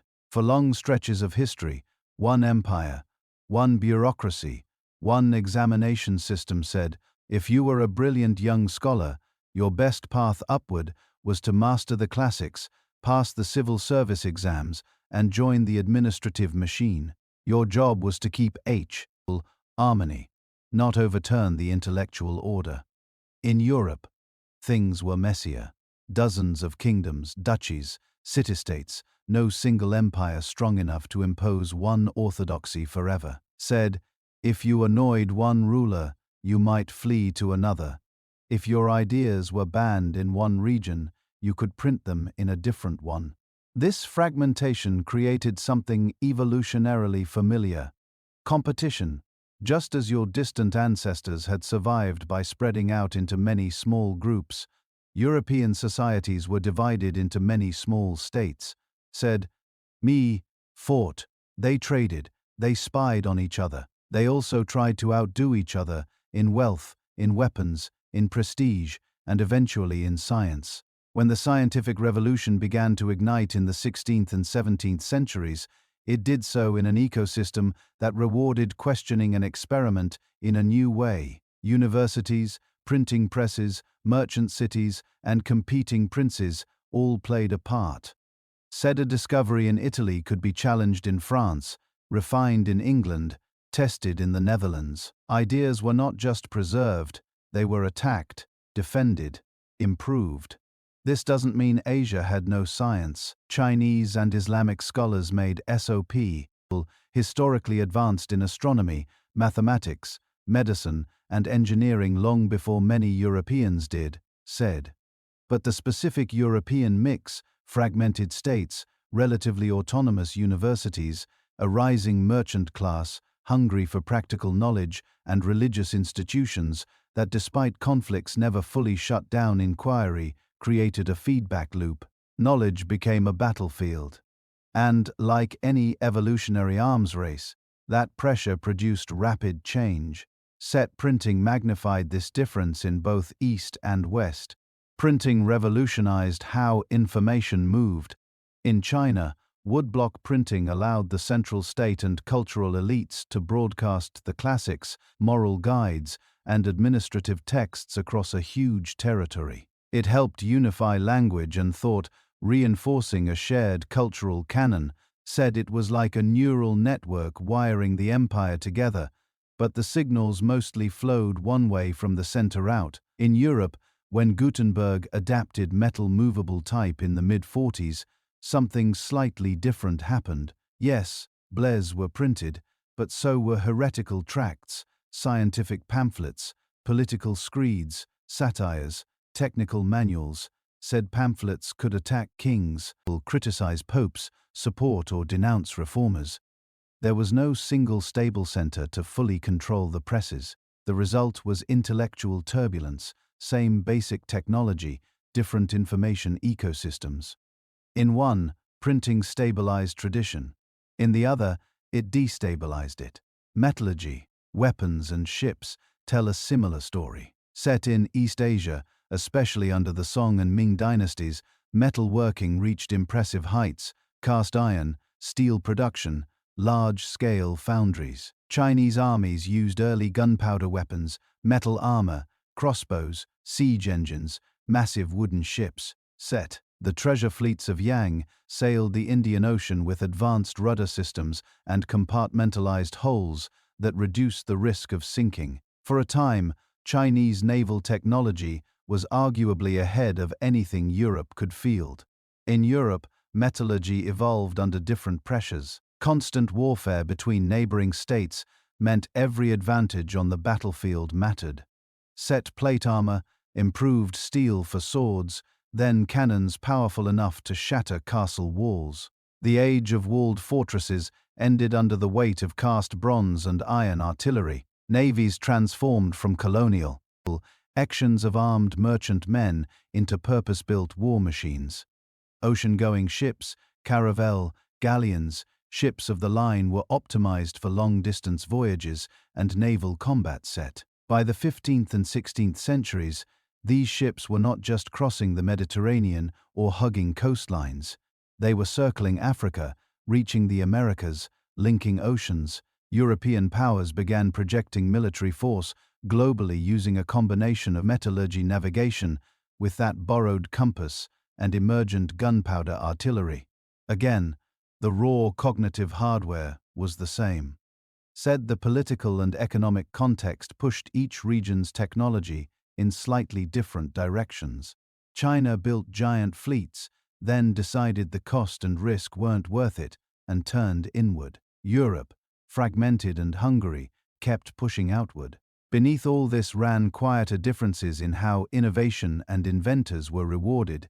Said in some East Asian empires, many of the most important innovations came from the state or were quickly absorbed by it. Skilled artisans could gain status and patronage, but the intellectual property itself wasn't something you owned as a private right in the modern sense. The highest prestige often belonged to those who mastered the classics, not those who tinkered with machines. Set. In Europe, new rules slowly evolved. Early forms of patent systems appeared in Italian city-states and later in England and elsewhere. A patent was essentially a deal. Show us something new and useful, and the state grants you a temporary monopoly on its use.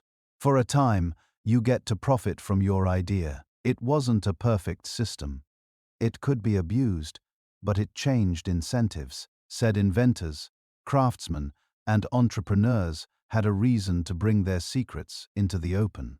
Instead of hiding techniques within closed guilds, more and more knowledge spilled into public view and printed texts. Discovery could make you rich, not just respected.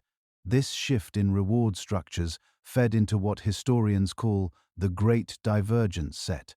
For most of recorded history, China and parts of Europe were surprisingly similar in economic sophistication. Both had cities, markets, complex agriculture, advanced crafts. Around 1000 or 1200 CE, if you had to bet on which region would industrialize first, many observers would have chosen China. Its bureaucracy was efficient most of the time. Its agricultural at base, it was strong. Said its technology is impressive. But around the 18th and 19th centuries, something tilted. The Industrial Revolution began in parts of Europe, especially Britain. Steam engines, mechanized textile mills, coker-fueled iron works, railways, energy captured from fossil fuels, and leveraged by machines multiplied human labor on a scale no previous society had achieved. Why not, China said. Why didn't the first steam engine appear in the Yangtze River Delta instead of in England? Scholars argue about this. Some point to abundant, easily accessible coal in Britain, close to industrial centers. Others highlight Europe's intense interstate competition, pushing rulers to seek any advantage in revenue and war-making capacity. Set. Some emphasize the way European legal and financial systems evolved. Joint stock companies, banks, insurance, and informal contracts that made large, risky investments possible. In China, the state was wary of anything that might disrupt social stability. Large-scale private industries that escaped bureaucratic control could look like threats. Said the empire was huge and at times relatively self-sufficient. There was less pressure to chase overseas colonies or radically new energy systems. Agricultural productivity per acre was already high, driven by intensive farming and crops like rice. The immediate need to replace human or animal labor with machines felt less acute. The Great Divergence wasn't a single decision or a single invention said. It was the result of many small differences compounding over centuries in geography, in politics, in institutions, in how knowledge flowed, and who benefited from new ideas. Yet, even as Europe pulled ahead in industrial power, the story of parallel innovation never vanished. Asian scientists and engineers adopted and adapted European technologies. Set. European chemists built on earlier Islamic and Chinese knowledge, telegraph lines, railroads, modern steel, electricity, and eventually computers and the internet knit the world back together into a single technological ecosystem. Underneath it all, the same bottleneck-forged brains were at work. Set, the descendants of that tiny population 813,000 years ago, scattered across Europe and Asia, now reconnected by fiber optic cables and satellite links instead of stone tools and trade routes. Technology did not prove that one side was better than the other. It showed how deeply environment, institutions, and chance shape what a clever primate can do with fire, stone, and stories. Set. Tonight, as you listen, the ships are steel, the printing presses are digital, and gunpowder's roar has become the distant hum of servers and satellites, but the pattern is familiar. Parallel paths, sometimes diverging, sometimes converging, always shaped by the same ancient engine, a species that survived the edge of extinction, and then began to ask, what else can we make? Said, what else can we know? And in the modern world, those paths begin to cross more than ever before. Now, the world looks very different from the one where our story began. The ice sheets are gone. The mammoths are gone.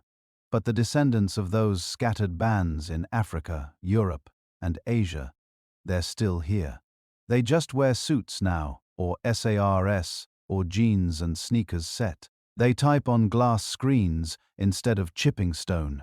They ride in aluminum tubes through the sky instead of walking across land bridges of ice.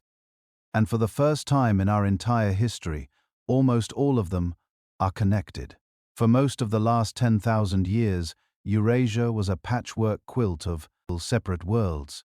Chinese dynasties rising and falling in the east, Set Indian kingdoms trading across the monsoon seas, Persian empires guarding the crossroads, Greek city-states and Roman legions pushing west, steppe nomads riding between them, all like ghosts. Each region solving its own problems in its own way, guided by its own geography, its own crops, its own stories about what life meant. They knew about each other vaguely, said silk from China showed up in Roman markets. Persian coins found their way to Indian temples. Buddhist statues appeared in Central Asian caves, but contact was slow, fragile, and limited. Months on horseback, years for an idea to travel.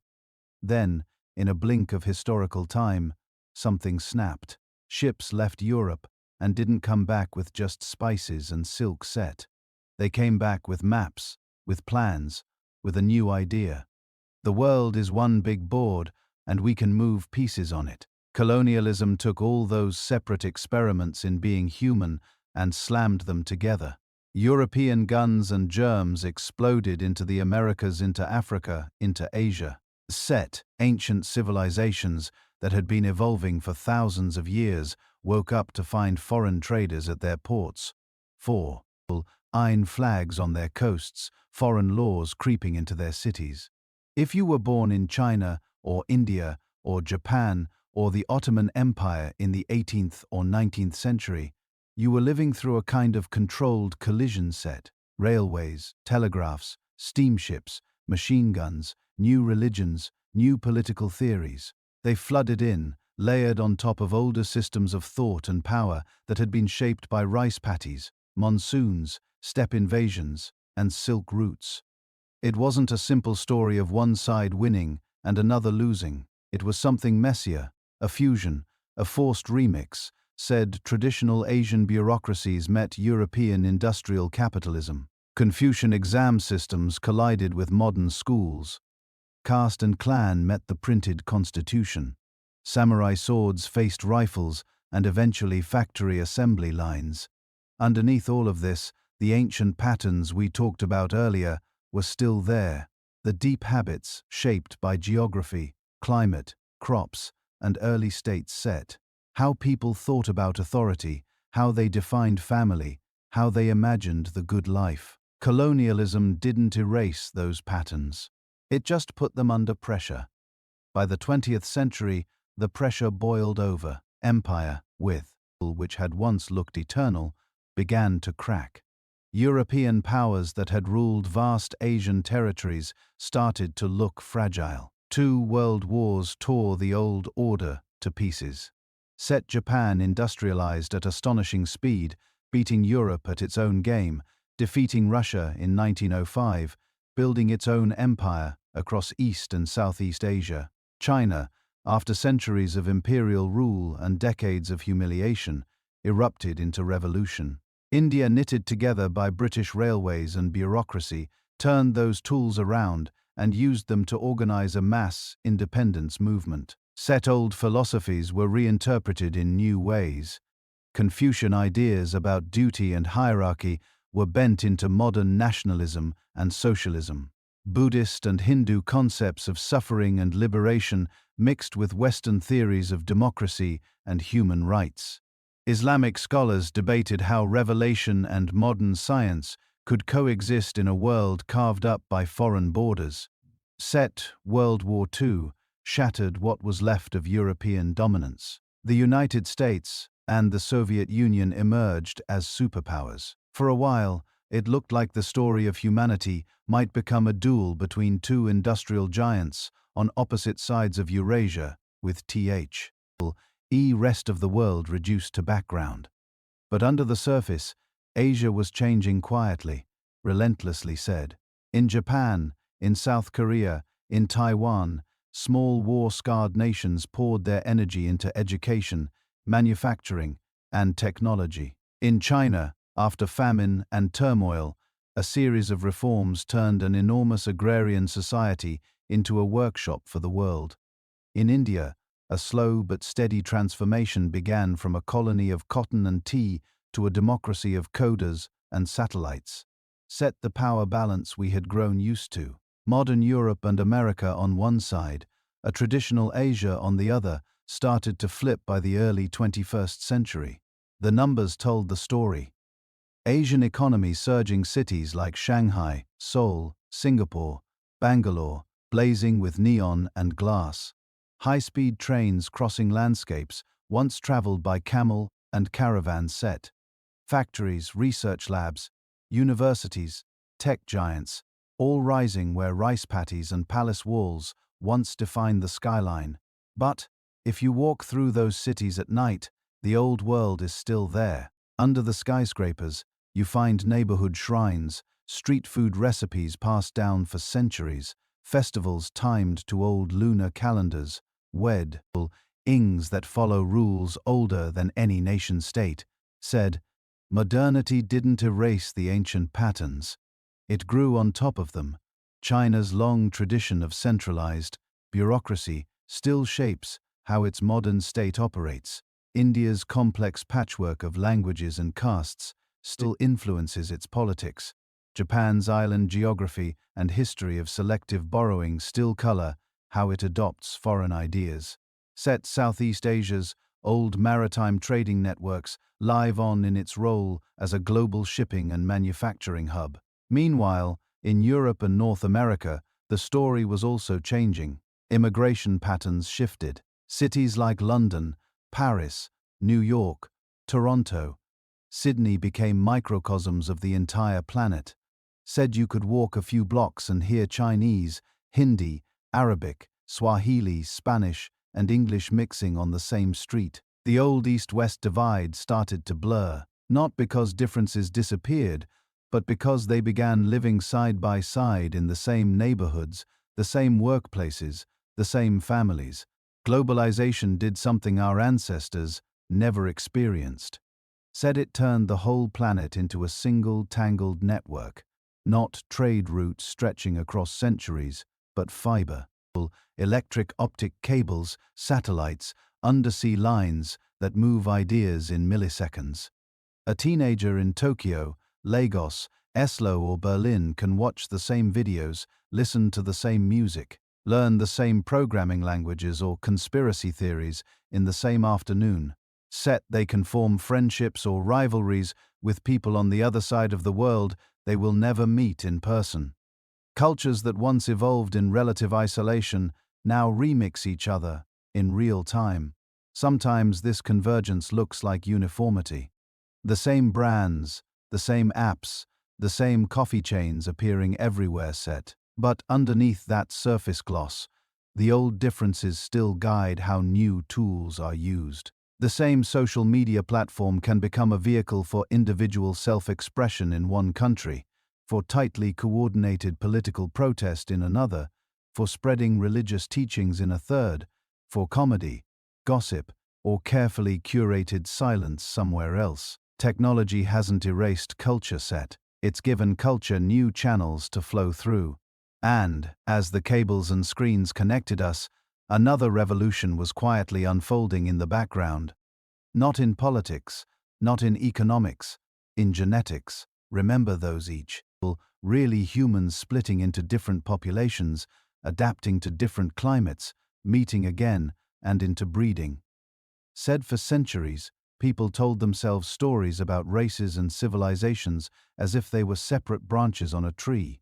Science is now dismantling that picture. As geneticists sequence more genomes from Europe, from East Asia, from South Asia, from the Americas, from Oceania, from Africa, the pattern becomes clearer. Humans are not neatly divided into biological races. We are a continuous, interwoven web.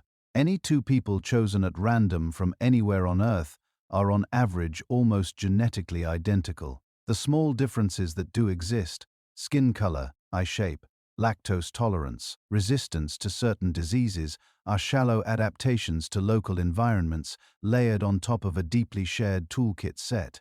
The genes that once helped some of our ancestors survive in snowy forests or malaria-ridden swamps or high mountain plateaus have now been shuffled and spread by millennia of migration and intermarriage. Some Europeans carry Neanderthal variants that help with immune response. Some Tibetans carry Denisovan variants that help with oxygen at high altitudes. Some South Asians carry genetic traces from ancient steppe, Honduras, and early farmers from Iran. The labels we use today, European, Asian, African, are snapshots of culture and geography, not rigid biological categories. When we look at the DNA, the old walls dissolve. We see what we really are, descendants of the same tiny, desperate population that clung to survival through that ancient bottleneck So, why then do Europeans and Asians still feel so different? Why do their philosophies, their art, their politics, their everyday habits still diverge? Because culture can move much faster than genes, and it can also remember much longer. Thousands of years of rice farming versus wheat farming, of monsoon trading versus Mediterranean sailing, of steppe invasions versus ocean barriers, of emperors, shoguns, sultans, parliaments, and party committees. All of that has left deep grooves in how societies think and act. Those grooves don't vanish overnight because smartphones appear. They bend the way new technologies are used. They shape what people expect from their governments, from their families, from themselves. At the same time, those grooves are not cages. They're starting points. Mans are astonishingly adaptable. We can take tools invented in one context and twist them to our own purposes. We can blend philosophies that once seemed incompatible, we can create hybrid identities that would have baffled our ancestors. Chinese-Canadian software engineer, Nigerian-German musician, Japanese-Brazilian farmer, Indian-American Buddhist activist. Each one a living bridge between once separate worlds. If you zoom out far enough, you can see a kind of spiral. Early humans leave Africa and diversify, adapting to different corners of Eurasia, said, "For tens of thousands of years, those lines drift apart, creating distinct ways of being human. Then, over the last few centuries, ships and railways and telegraphs and planes and cables start to pull the lines back together, not perfectly, not gently, but undeniably. We're now living in a moment where those long-separated experiments in humanity are converging." Said ideas from European Enlightenment philosophy sit next to East Asian concepts of harmony and hierarchy. Indian notions of karma and rebirth travel alongside American individualism and consumer culture. Islamic ideas about community cross paths with secular humor, nism and scientific materialism. All of them jostling on the same screens, in the same cities, in the same mindset. The differences between Europeans and Asians in language, in values, in politics, in everyday life are not signs that we evolved into fundamentally separate kinds of humans. They are signs of how flexible our shared mind can be. Given different climates, different crops, different neighbors, we write very different stories about what life should be, set. And now in the modern world, those stories are meeting, arguing, blending, and reshaping each other. As you lie here listening, you are connected to all of it. Your phone, your headphones, your bed, your city, your language. They're all products of this long dance of divergence and convergence of ancient bottlenecks and modern broadband. Of Ice Age hunters and software engineers said the fact that Europeans and Asians ended up with such different histories and yet can talk to each other across the planet in real time tells us something profound about our species. We are not locked into one way of living, one way of thinking. We are capable of splitting into many paths, learning many lessons, and then bringing those lessons back together. Said the modern world with all its tensions and misunderstandings is also a vast, ongoing experiment in what happens when thousands of years of separate evolution, biological, cultural, technological, are folded back into a single shared story. And that story isn't finished yet. So now, lying here at the end of this long journey through time, you can start to see the pattern set. Europeans and Asians didn't evolve differently because they were destined to be different. They diverge because the world pushed them in different directions, the same bottleneck, the same fused chromosome, the same raw material, but different landscapes, different climates, different neighbors. In the West, Ice Age plains, dense forests, and the shifting front lines between steppe and sea-set. In the East, monsoon belts, river megasystems, mountains that scrape the sky, island chains that never quite sit still. Each region laid down its own rules. Each one whispered its own quiet instructions into the genes and cultures of the people who lived there, said over tens of thousands of years. That meant different pressures, different crops being tamed, different animals being domesticated, enter paths for trade routes to snake across. In Europe, shorter growing seasons, harsher winters, and crowded frontiers nudged societies towards certain kinds of warfare, certain styles of fortification, certain political experiments in city-states and empires set. In Asia, vast river valleys and monsoon rhythms favored rice or millet or wheat, bureaucracies that could manage irrigation, philosophies that thought in terms of harmony, balance, and cycles. Layer climate on top of geography, layer language, families on top of trade routes, layer belief systems on top of all of that. You end up with very different ways of making sense of the same planet set. But under those differences, the unity never goes away. The farmer chiseling terraces into a Chinese hillside 2,000 years ago, the shepherd guiding his flock through a cold European valley at the same time. Both of them carried the same ancient genetic signature, the echo of those 1,280 survivors who refused to disappear. Their brains worked on the same operating system set. They dreamed with the same neural wiring. They They told stories around fires lit with the same ancient mastery of flame. What changed from place to place wasn't the species, it was the story.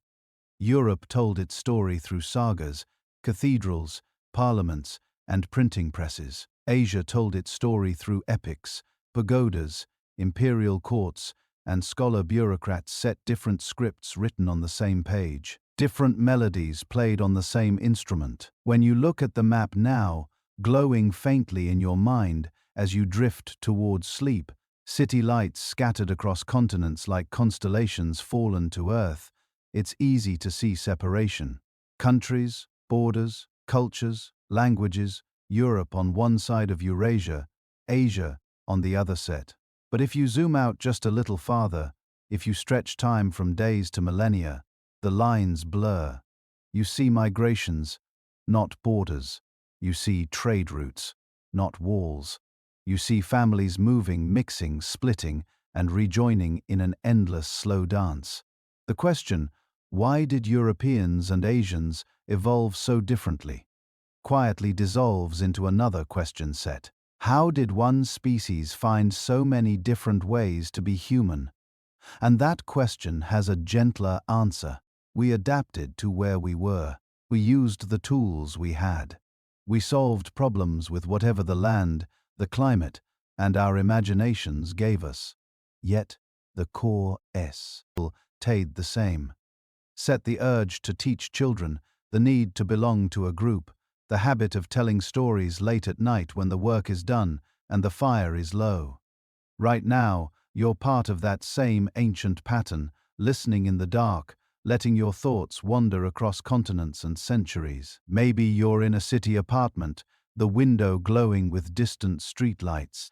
Maybe you're in a quiet village set. Maybe you're somewhere in between. Wherever you are, you're invited into this shared story. If you'd like to keep traveling through time with me, you can gently tap like so this story doesn't get lost in the algorithmic noise. You can subscribe so the next chapter finds its way back to you when you're ready to drift off again. Set. And if you feel like sharing a small piece of your own journey, you can leave a comment telling me where you're listening from. A country, a city, a little corner of the world. It turns this channel into a tiny map of our species, a constellation of listeners scattered across the planet, all falling asleep to the same story. Set. If you want to support these long, quiet explorations even more, you can also join the channel as a YouTube member. That's completely optional, never an obligation. The stories will always be here for you whether you join or not. But if you choose to, it helps keep the lights on, the research going, and the history flowing softly into your headphones set. For now, you can let the details drift to the background. Ice sheets retreating, monsoons pulsing, fields being plowed for the first time, cities rising, empires falling, books being written in scripts you may never read. And, under all of it, one continuous thread of DNA winding quietly from those early survivors to you. One species, many landscapes, many languages, many stories. Set. As you close your eyes, you can imagine that ancient network of fires scattered across Africa, Europe, and Asia. Tiny circles of light in a vast, dark world. People gathered close, watching sparks rise into the night, telling each other who they were, where they came from, and what might be waiting beyond the next river, the next mountain, the next horizon. Tonight, you join them, set another human breathing slowly in the dark, another mind full of questions, another chapter in the same long story. Let the questions rest for now. Let the continents fade. Let the continents fade. Let the many paths of humanity fold back into one gentle, steady rhythm.